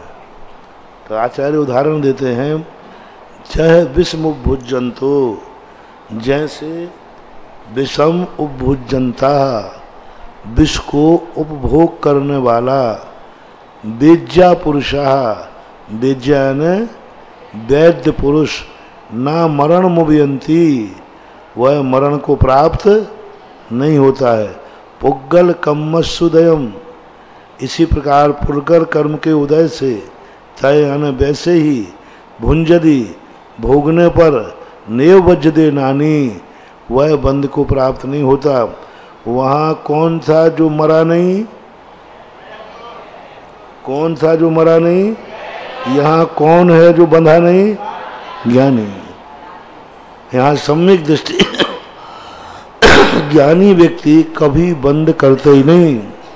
मैंने बहुत बार समझाया, ज्ञानी व्यक्ति थोड़ी सी अकल लगा ले तो जैसे अभी मैं आप स्नान करने गए, किसी ने कहा मालूम स्नान में कितने जीव मरते हैं? एक बूंद में 36,450 जीव होते। तुम कितने जीवों को मारते हो प्रतिदिन? पापी कहीं के, इतनी हत्याएं करते हो स्नान करके। स्नान करना बंद करो। एक बूंद में 36,450 जीव, तो एक बाल्टी में कितने बूंदे गिनो? 36,450 गुणा कर देना। इतनी जीव मरते हैं तब तुम स्नान करते हो, ऐसा महाराज ने कह दिया। महाराज ने कहा देखो तुम लोग स्नान बंद करो। महाराज को कभी किसी चीज की मना नहीं करना। महाराज ने कह दिया कि स्नान बंद करो तो स्नान, बोलो ना जोर से, ठीक। गुरु जी की आज्ञा सर्वधार्य, गुरु की आज्ञा का अपन उल्लंघन करेंगे ही नहीं। उन्होंने कहा स्नान बंद तो बंद, बस अपन ने स्नान बंद कर दो आप लोग। फिर धीरे से मैं, गुरु जी स्नान तो बंद कर दिया लेकिन मैं भगवान का अभिषेक करूंगा और आपको आहार भी दूंगा। ठीक है, स्नान नहीं करूंगा। नहीं, बिना स्नान के आहार नहीं दे सकते। आपने तो बंद कराया, आपने तो मना कर दिया। नहीं, हमने आहार देने के लिए मना नहीं किया, तो बिना स्नान के लो लोगे? नहीं लूंगा। लो, अब बच गया। सम्यक दृष्टि स्नान करा? नहीं, मैं स्नान नहीं कर रहा हूं, मैं तो आगम की आज्ञा का, क्योंकि आगम में कहा है बिना स्नान के आहार अभिषेक नहीं करना। अब वो स्नान करते हुए भी पुण्य का बंद कर रहा है, स्नान करते हुए भी उसको बंद नहीं हो रहा है, क्योंकि वो आगम की आज्ञा मान रहा है। लेकिन स्नान करने के बाद फिर अभिषेक करना, हाँ, नहीं तो तुम कहोगे उस समय कह देंगे बाद में तो अब निपट गए। नहीं, ऐसा तो ऐसा ज्ञानी व्यक्ति का है। जय विस्म भुजंतो वेज्य पुरुषाः, वैद्य के हाथ से, क्योंकि जहर भी दवाई है, धतूरा भी दवाई है। चाणक्य ने चंद्रगुप्त को जीवन जहर से ही बचाया था, इसलिए जो महावीर स्वामी भी आप लोगों को जहर दे रहे हैं, क्योंकि बीमारी ऐसी है, आप ग्रस्तों की बीमारी ऐसी है कि आपको जहर देना ही पड़ेगा। स्नान कराना जहर है, खेती कराना जहर है, व्यापार कराना जहर है। ये सब आत्मा के स्वभाव को नाश करने वाले हैं कि नहीं? जो तुम्हारे गृहस्थी के कार्य हैं वे सब आत्मा के स्वभाव को नष्ट करते हैं कि नहीं? करते हैं। अब सम्यक दृष्टि इन्हीं सब विष को, इन्हीं सब पापों को करता हुआ, इन्हीं सब पापों को करता हुआ भी वैद्य के समान ऐसी कला सीख लेता है कि वो बंध को प्राप्त नहीं होता। सम्यक दृष्टि और मिथ्या दृष्टि दोनों की क्रियाओं में किंचित मात्र भी अंतर लेकिन सम्यक दृष्टि नरक नहीं जाता वही क्रिया करते समय, क्योंकि वो वैद्य है, वो अनर्थ दंड नहीं करेगा, ऐसा औषधि मान करके। दूसरा उदाहरण और दे रहे हैं, जय मज्जम पिबमाणो आराधि भावेण मज्जदिन पुरुषो दब्बु भोगे अरिदो नानी विण वज्जदी तहेवो। इसके लिए तो लोग बहुत ही ज्यादा ऑब्जेक्शन उठाते हैं। उन्होंने कहा कि जय मज्जम यानी शराब, मद्य यानी शराब पिए मानो, अबुद्धि पूर्वक आराधि भाव से बिना इच्छा के किसी ने जबरदस्ती पकड़ करके और एक बोतल पिला दी, तो बोतल चढ़ेगी कि नहीं चढ़ेगी? तो फिर यहां तो कह रहे हैं पी लो, लेकिन आराधि भाव से पीना। अब कंजाइश लोग इसी का दुरुपयोग करते हैं। वो कहते हैं संसार के हम जितने कार्य करते हैं सब आरती भाव से करते हैं, हमारी मूर्छा नहीं है, हम कर रहे हैं। तो लोग कहते हैं बिना इच्छा के भी कोई शराब पिलाएगा तो चढ़ेगी नहीं? क्या चढ़ेगी? बिना इच्छा के कोई भांग खिला दे कोई किसी में मिला के, तो भांग चढ़ेगी कि नहीं? चढ़ेगी। यहाँ ये भाव नहीं है। आराधि भाव का अर्थ है औषधि भाव। वही शराब औषधि के रूप में दी जाती है, तो क्या वो चढ़ती है या बीमारी दूर करती है? आज इंग्लिश दवाइयां है ना, सब में अल्कोहल होता है। आराधि भाव का अर्थ अनिच्छा नहीं, आराधि भाव का अर्थ है औषधि भाव। औषधि भाव दवाई के रूप में लेता है, यह बीमारी है, इतनी इसको शराब देना पड़ेगी। अब वो शराब उसको नशा नहीं कराएगी। विदेशी लोगों की लोग नकल करते हैं, अमेरिका आदि में लोग शराब पीते हैं औषधि भाव से। वे पी के बहकते नहीं हैं, वे सीरी बोतल नहीं दबाते। कैसे पीते हैं वो? जैसे तुम लोग चाय पीते हो। विदेशी लोगों को आप देखना, यहाँ भी आते हैं तो विदेशी शराब पीता है, कितनी पिएगा? क्योंकि वहाँ का देश ठंडा है, ठंडा देश होने से वो चाय के समान पीते, बहुत थोड़ी सी ज़्यादा नहीं पिएंगे वो, उनको चढ़ती नहीं है।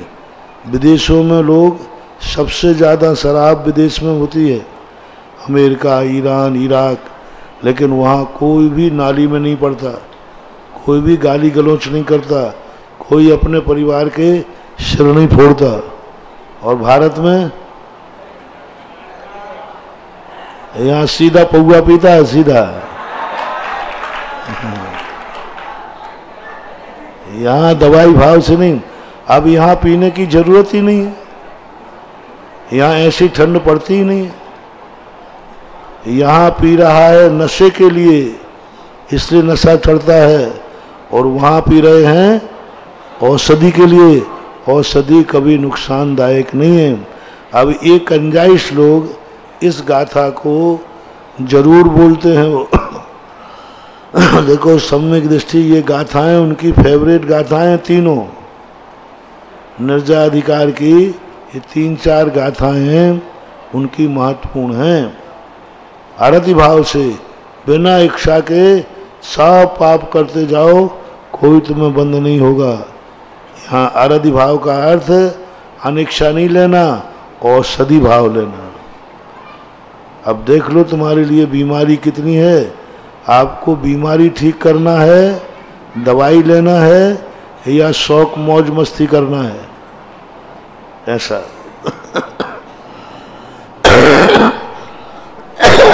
आरती भावे ने देखो जयसेन स्वामी महाराज ने क्या लिया, कश्चित पुरुषो व्याधि प्रतिकार निमित्तम मध्य मध्य मध्य प्रतिपक्षभूत औषधि निक्षिप्य मध्यम पिबन्नपि रतेर अभावात न माद्यति। क्या भाव ले लिया इन्होंने? व्याधि के प्रतिकार के लिए। आपने कभी शराब नहीं पी, लेकिन ऐसी कौन सी दवाई है जिसमें शराब नहीं हो, तो भी उसका हम निषेध नहीं कराएंगे। आप अविरति हैं, क्योंकि वो शराब है ही नहीं, वो तो औषधि है। औषधि के रूप में कोई भी चीज को हम निषेध नहीं कर सकते। अरे मज्जदि न पुरुषो हो दब्बो भोगे अर्दो, इसी प्रकार से पर द्रव्यों को भोगते हुए आरती भाव। आरती भाव रोटी खाना है, किस लिए? किस लिए खाना? क्षुधा रोग विनाश के लिए। अब क्षुधा रोग विनाशने के लिए रोटी चल जाएगी कि पूरी कचौड़ी चाहिए?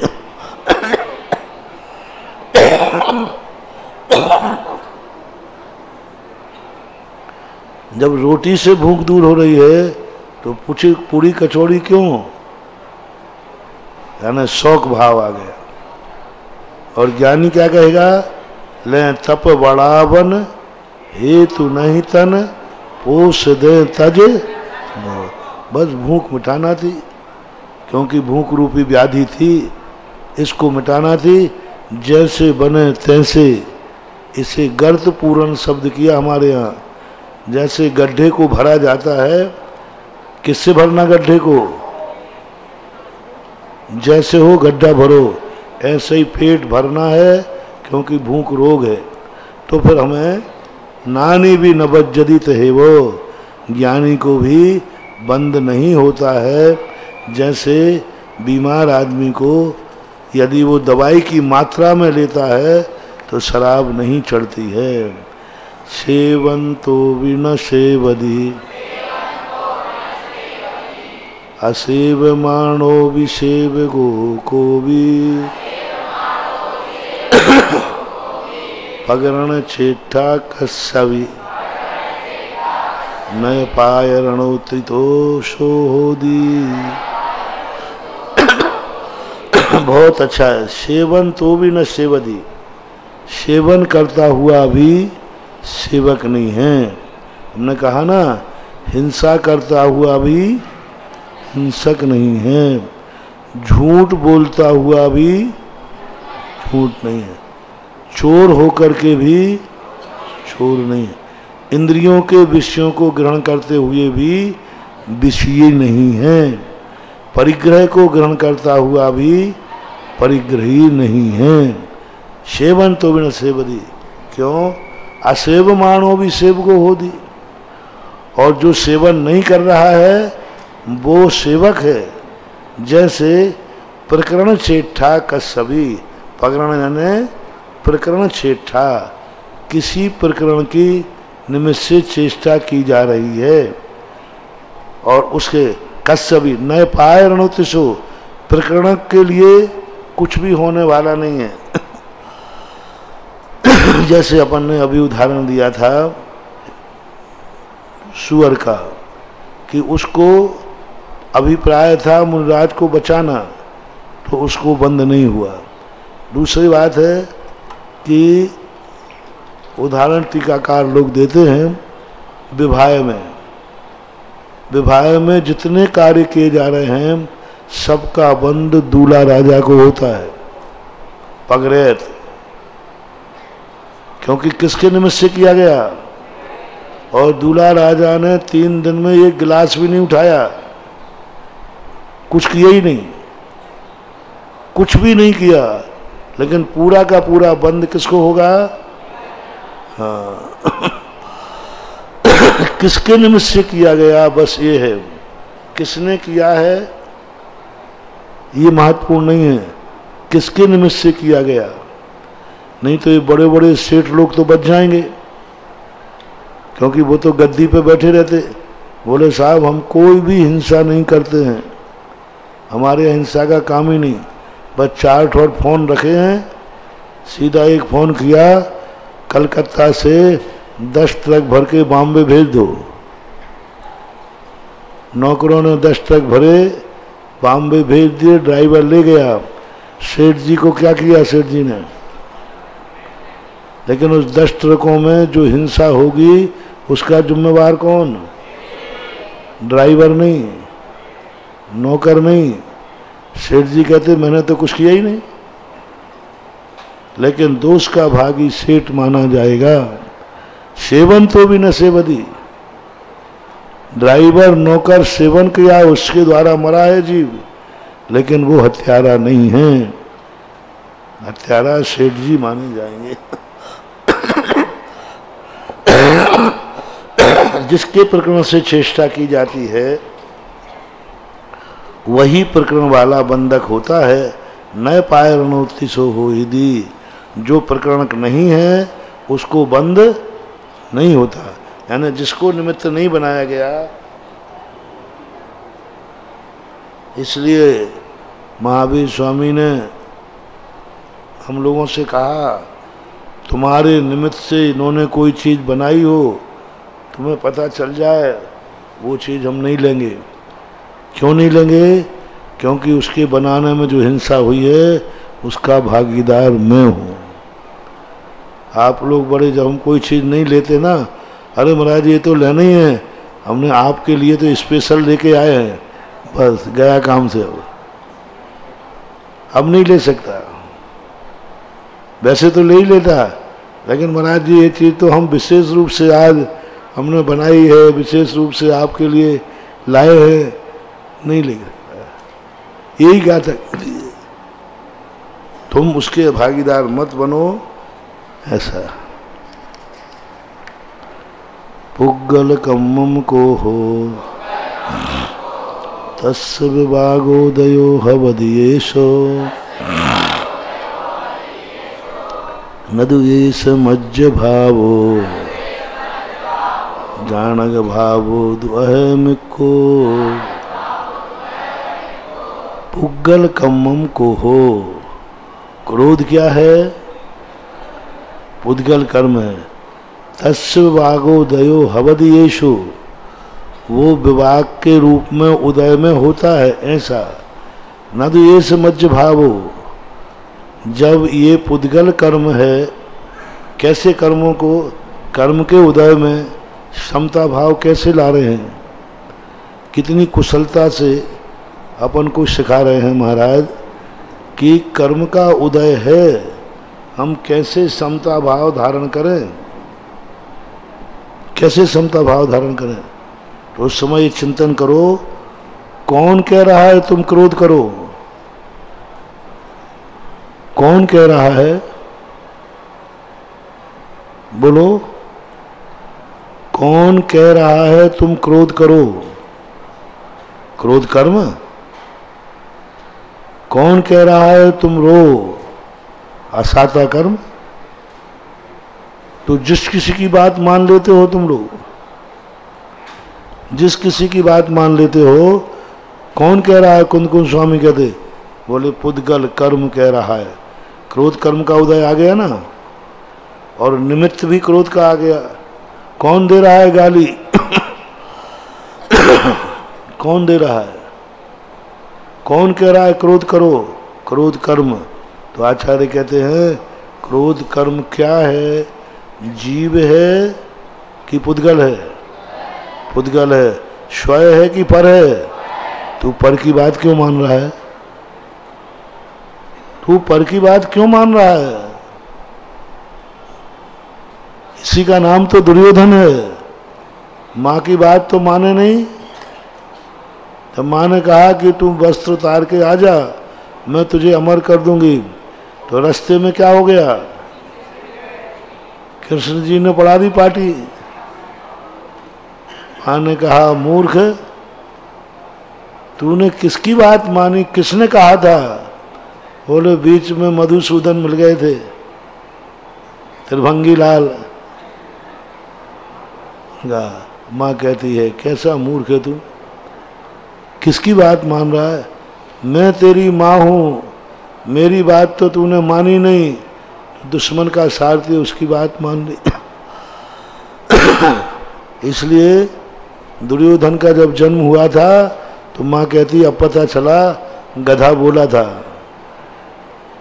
दुर्योधन के संबंध में आता, जब उसका जन्म हुआ तो राज दरबार ने गधा बोला था। जोशियों ने बताया ये कभी अपनी अकल से काम नहीं करेगा, ये दूसरों की अकल से जिंदगी चलाएगा। तो ये कहते हैं क्यों मानते हो तुम, पुद्गल कह रहा है कि तुम क्रोध करो, तो क्यों, वो तो उदय में आएगा। पुद्गल कर्म तो विपाक फल देगा अपना, क्योंकि उसका तो समय आ गया। न तो ये समझ भावो, लेकिन मेरा भाव नहीं है ये मेरा भाव नहीं। नदु एद मज्ज भावो, मज्ज ने मेरा, ये भाव नहीं है। मेरा भाव क्या है, जानक भावो दू, मेरा भाव ज्ञायक भाव है। मैं देख रहा हूँ क्रोध कर्म आ रहा है, मैं देख रहा हूँ क्रोध कर्म उदय में आ गया, मैं देख रहा हूँ वो गाली दे रहा है, मैं देख रहा हूँ काली कान में जा रही है, मैं देख रहा हूँ, बस। तद्रूप भाव तो मैं नहीं करूँगा। क्यों दुश्मन की बात मानूं। दुश्मन कह रहा है मैं तुम्हें अशांत करूँगा, मैं तेरी बात मानने वाला नहीं हूँ, मैं अशांत नहीं होऊंगा। और अपन लोग क्या करते हैं, दुश्मनों की बात ज़्यादा मानते हैं, अपनों की बात, क्योंकि बोल लो दुर्योधन हो, क्योंकि तुम्हारे जन्म पर भी गधा बोला होगा। कुंद भगवान कहते क्यों मानता है तू दूसरों की बात, इन कर्मों की बात मानता क्यों है तू। कर्म नचा रहे हैं तो क्यों नाचता है तू। कहे ऐस तुझ न हवधि विभो कमोदय फल विभागो, फल दबाणव ओगो नहु देहो हवदि अन्नानी। समय सार पढ़ने के बाद ऐसा लगता है कर्म में कोई चीज नहीं है। क्या बिगाड़ लेंगे हमारा कर्म, क्या करेंगे? मेरा स्वभाव तेरे स्वभाव रूप हो ही नहीं सकता। और समय सार पढ़ के बहुत बड़ी कला आ जाती है। सब कुछ करना है, भाव बदल दो। आज सुबह कहा था ना हमने, नौकरी करना है, पहली बात तो करना ही नहीं, करना पड़े तो भाव बदल दो। मैं तो इसलिए कर रहा हूँ कि आजकल जैनियों पर बहुत अत्याचार हो रहे, इसलिए मैं ऑफिसर बनूंगा और जैनियों की रक्षा करूंगा। तो अब आप नौकर में नहीं गिने जाओगे, आप किस में गिने जाओगे? जैनियों की रक्षा करने वाला है। नौकरियों की देखो, अब नौकरी भी करा दी, लेकिन तुम्हें रक्षक भी बना दिया। सब चीज में यही करो, हर चीज में अभिप्राय। क्यों भाई ये तुम क्यों कर रहे हो? मैं इसलिए कर रहा हूं कि इसके बिना होगा नहीं। इसकी हत्या क्यों कर रहे हो? महाराज इसके बिना बच नहीं सकते, दूसरा उपाय ही नहीं। इनकाउंटर करते हैं ना, इनकाउंटर। तो पुलिस से अदालत पूछती है आपने इसका इनकाउंटर क्यों किया? क्या आप इसको जीवित नहीं पकड़ सकते थे? क्या मारने के अलावा कोई दूसरा उपाय नहीं था? यदि आप इसको नहीं मारते तो क्या नुकसान था? तो पुलिस वाला कहता है वो मुझे मार देता। मैं इसको नहीं मारता तो ये मुझे मार देता। तुरंत कोर्ट से बरी लिखा जाता है, पुलिस ने अपनी रक्षा के लिए इसको मारा, बरी हो गया। बस इतना ही कह दिया, यदि मैं नहीं मारता तो ये मुझे मार देता। क्या करते? मैं मर जाता। ये तुमने फोड़े में कीड़े क्यों मारे इतने कीड़े? यदि इन कीड़ों को नहीं मारता तो मैं मर जाता। हिनवानी कहती बरी करो इसको, इसने कीड़ों को नहीं मारा है, अपनी रक्षा की। बोलो, फोड़ों में से कीड़े जब तुम निकालते हो तो कीड़ों के प्रति द्वेष भाव है कि अपनी रक्षा का भाव है? इसलिए वहाँ जीव मर भी रहे हैं तो भी हत्या का भाव नहीं आता है। कहे से तुझ न हवदी विभो कम उदय फल विभागो। कहे कैसे यह तेरे नहीं हैं विभिन्न प्रकार के कर्म उदय। कहे यानी कैसे, ये से यानी यह, तुझ यानी तेरे, न हवदी नहीं है, विभो कम्मोदय फल विभागो। ये कर्मों के उदय के फल के विपाक तेरे नहीं हैं। कैसे हैं तेरे? कहे यानी कैसे हैं तेरे? परद्रव्याणो भोगो, क्योंकि ये तो परद्रव्य के उपयोग हैं। उपयोग यानी परद्रव्य का कार्य है। यहाँ उपयोग ज्ञान दर्शन नहीं लेना, यहाँ उपयोग का अर्थ ज्ञान दर्शन नहीं, यहाँ उपयोग का अर्थ क्या लेना? परद्रव्याण उपयोगो, परद्रव्याण के कार्य हैं, परद्रव्य का प्रयोग है, परद्रव्य का उपयोग है, यूं कहना चाहिए।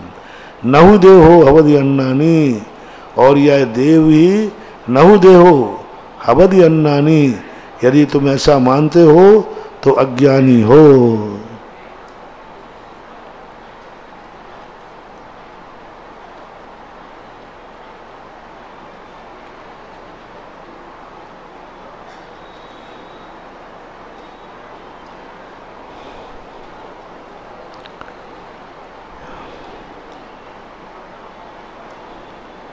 टीकाकार ने अज्ञानी की परिभाषा क्या दे दी?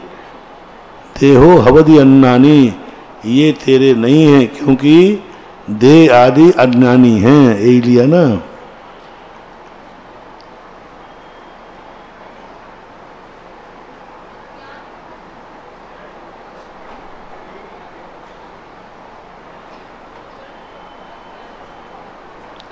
हाँ, कैसे हो सकते हैं? ठीक है, वही है। देह तो स्पष्ट रूप से जड़ रूप है, मुझसे भिन्न है। यह देह पर रूप है, मेरे से भिन्न है। हवदि अज्ञानी, अज्ञानी यहाँ किसको कहा है? अज्ञानी किसको कहा है यहाँ? देह को, शरीर को। जीव को अज्ञानी नहीं कहा। यह देह अज्ञानी है क्योंकि परद्रव्य है, परद्रव्य के माध्यम से परद्रव्य का कार्य है, जिसे औपपादिक बोलते हैं, औदैक भाव बोलते हैं। औदैक भाव किसे कहते हैं? जो परद्रव्य के निमित्त से उत्पन्न होते हैं। इसलिए देह आदि परद्रव्य के कार्य हैं जो जड़ रूप हैं, और ये जड़ रूप फल मेरे कैसे हो सकते हैं, यानी तेरे कैसे हो सकते हैं, ऐसा संबोधन गाथा कुंद कुंद भगवान ने कही है। एवं सम्मादिट्ठी अपाणम मुणदि जानग सावम उदयम कम्म विभागम मोयदि तच्छम बेआनंतो। एवं इस प्रकार से सम्यक दृष्टि अपाणम मुणदि, अपान को जानता है, ज्ञायक स्वभावम, ज्ञायक स्वभाव रूप आत्मा को कैसी जानता है? ज्ञायक स्वभाव रूप जानता है। आज कितनी बड़ी बात आई, आत्मा क्या है ही नहीं आत्मा। आत्मा है ही नहीं। जैसे कहा भारत और है, भारत का आनंद है और भारत कहीं है नहीं। एवं सम्मा दृष्टि, इस प्रकार से सम्यक दृष्टि क्या जानता है? जानता है कि मेरी आत्मा ज्ञायक स्वभाव वाली है। उदयम कर्म विभागम, उदय में जो कर्म विभाग हैं, मोयदि तत्सम व्यानंतो, इनको क्या करना है? छोड़ना है, छोड़ देता है। मोयदि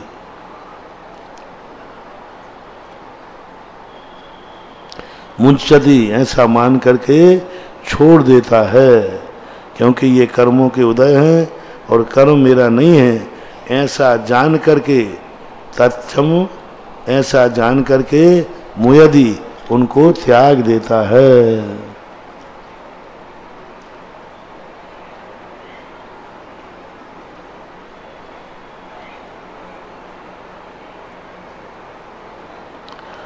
तत्सम का क्या आएगा?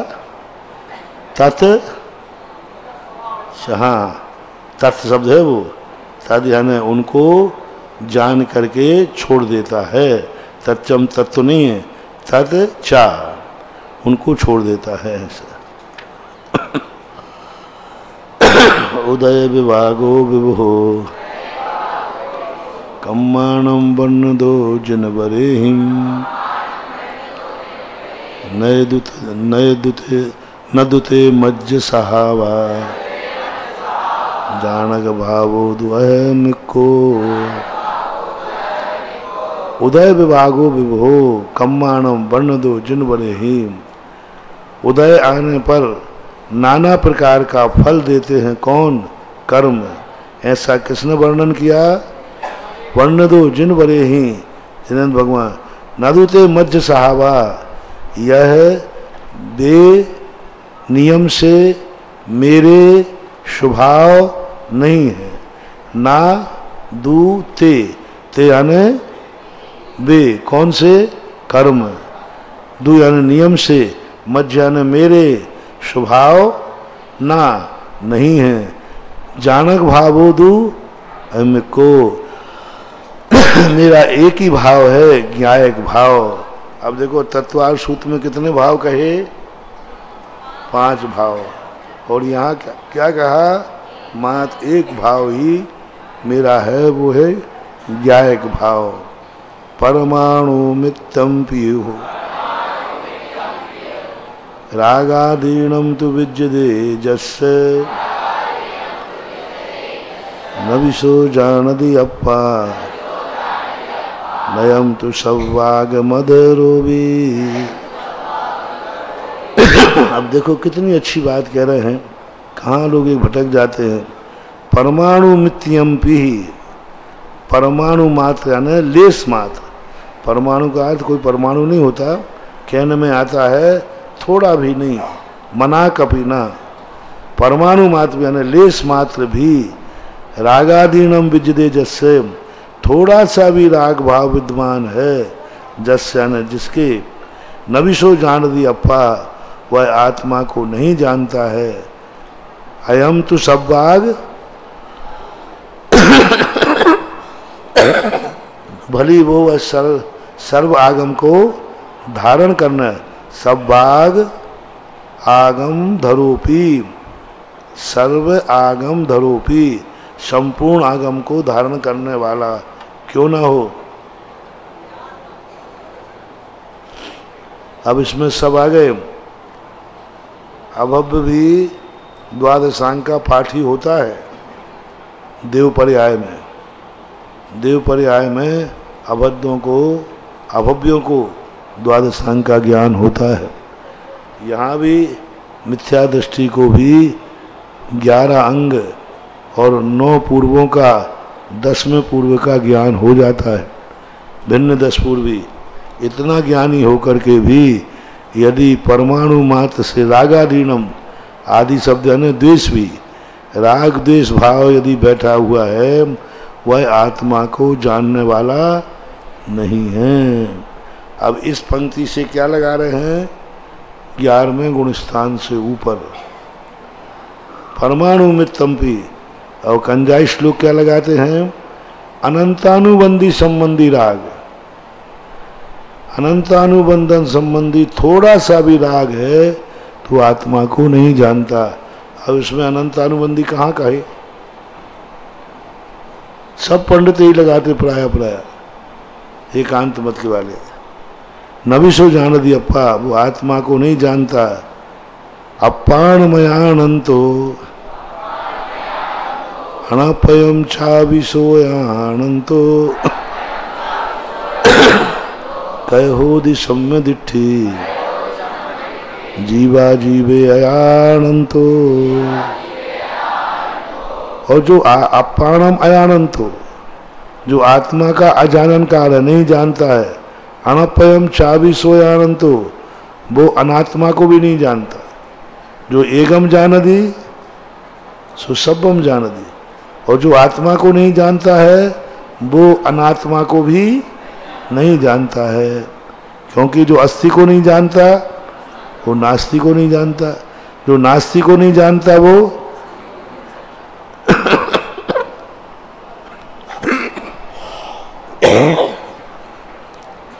कह होदि सम्य दृष्टि, वह सम्य दृष्टि कैसे हो सकता है, क्यों, जीवा जीवे अनंतो। अब इनसे पूछो कि स्पष्ट सम्यक दृष्टि की परिभाषा दे दी। अब उनसे पूछो कि परमाणु मात्र राग आदि भाव अविरति में बैठे हैं कि नहीं, तो फिर वो आत्मा को कैसे जानेगा, नहीं जान सकता है। इसलिए ये सम्यक दृष्टि की परिभाषाएं अपन को याद रखना। जो वेद अधिवेद जदि समये समये विनश्यदे उभयम तम जान गोदुनानी उभयमवि न कंखदि कदाबी। हमारे पूज्य आचार्य महाराज की फेवरेट गाथा।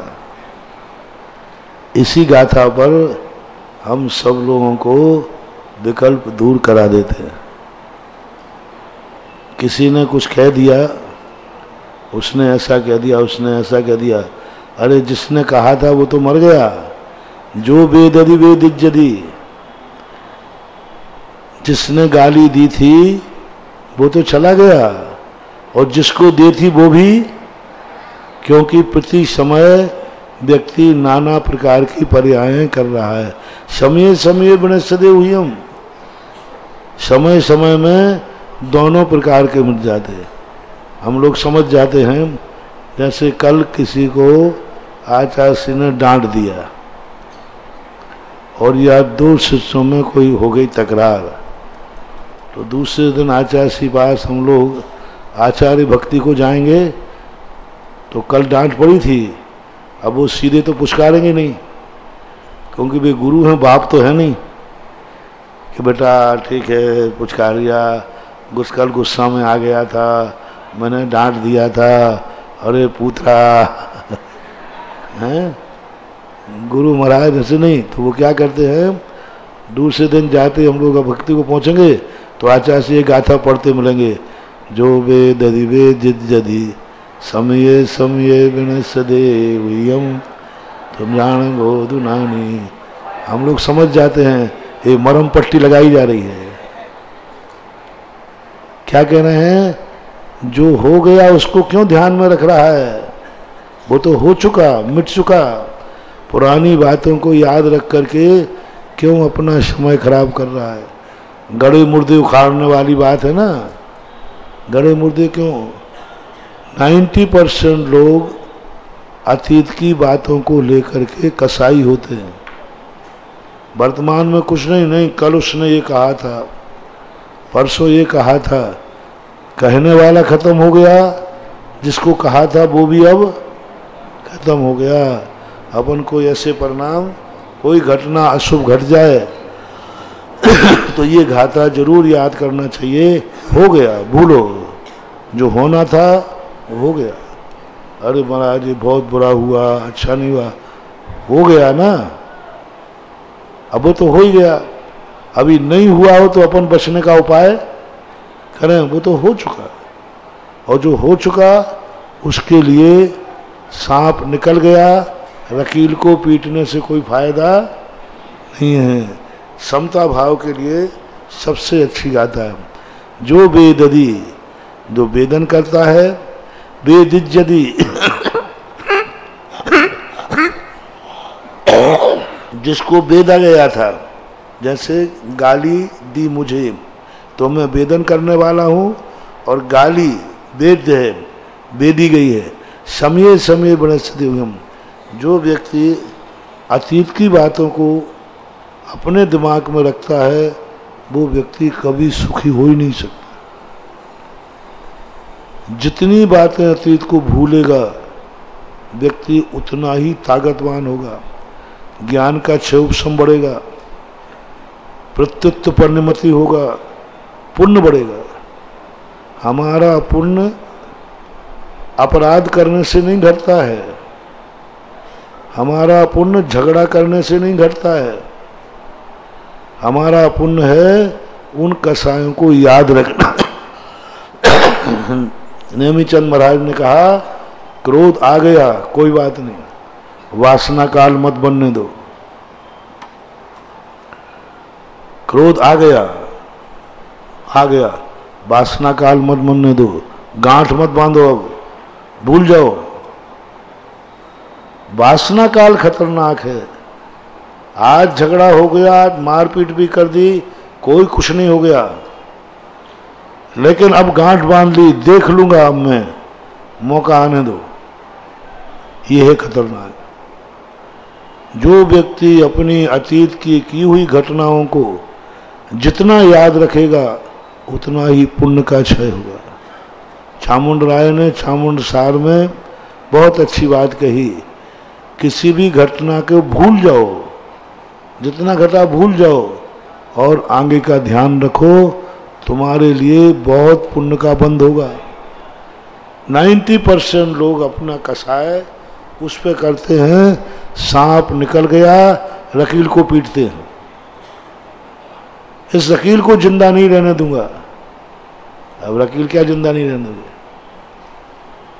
जो घटना घटना थी वो घट गई, उसको जितने बार दिमाग में लाओगे उतने बार तुम पापी होगे, उतने बार तुम्हारा पुण्य क्षय होगा। घटना एक बार घटी और तुम्हारे दिमाग में वो, तो जितने बार घूमेंगी उतने बार तुम्हारे पुण्य का क्षय होगा। रावण कितने बार मरा था? और हर साल जिंदा करके मार रहे हैं तो हर साल का पाप लग रहा है। जितने बार हम अपनी कसाय को याद करेंगे उतना ही हमारा पुण्य का क्षय होगा। इसलिए यह गाथा हमें बहुत कुछ देती है, अनर्थ से बचाती है, पाप से बचाती है। जो वेददी समय समय प्रत्येक समय समय पर विनाश को प्राप्त होते हैं। उभयम दोनों, तम जान गो दुनानी, ऐसा जो जानता है, यानी उभय मभी न कंखद गया भी, दोनों की इच्छा नहीं करता, तुरंत कह देता है, बल्कि सामने वाला कहता है हमने आपके साथ ऐसा व्यवहार किया, भूलो छोड़ो, हो गया। अब देखना कितना अंतर आ गया।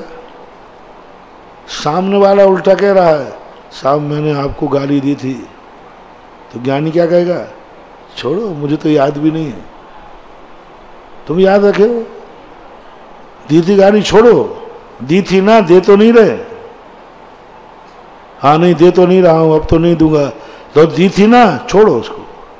यही ये कह रहा है उभय न कंखद का अभी, वो दोनों के प्रति कांक्षा भाव नहीं करता है। बंधुव भोग निमित्तम अज्जवसाणोदये सुनानस संसार देह विशेष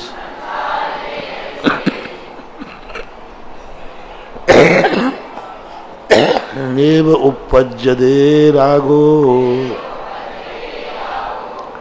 बंधुव भोग निमित्तम अज्जवसाणोदेश नानस्य, जो बंध हैं उपभोग के निमित्त हैं, ऐसे अध्यवसान वाय जो हैं वे क्या हैं, अज्जवसाणोदेश नानस्य संसार देह विशेषु नेव उपज्यते रागो, जो बंध और भोग के निमित्त हैं।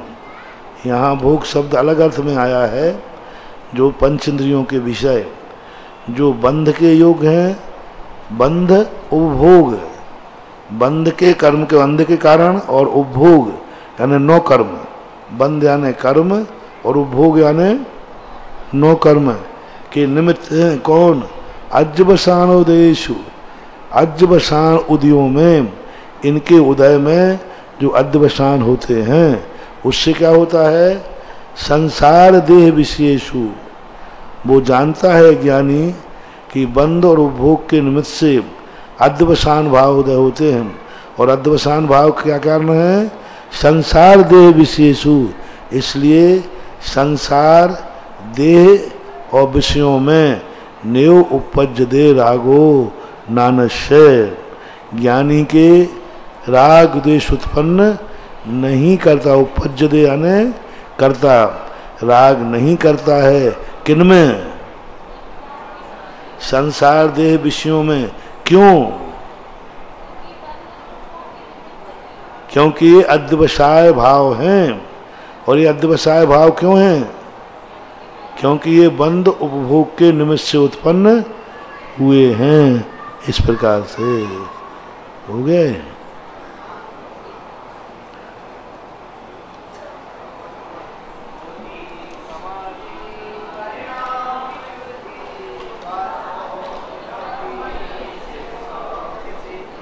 चिंतामणि चिंतित वस्तुधानि त्वां वन्दमानस्य ममस्तु देवीम्।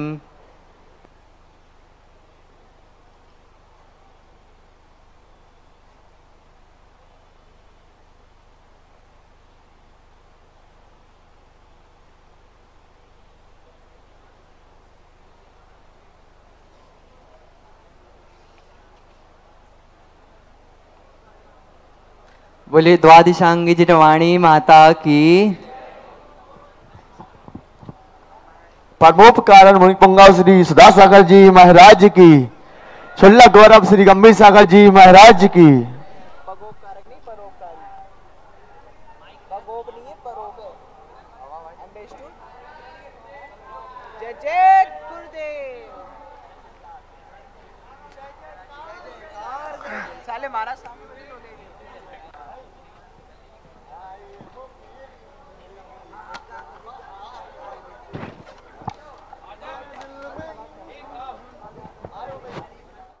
दर्शकों, अभी आप देख रहे थे समयसार प्रशिक्षण शिविर का विशेष प्रसारण।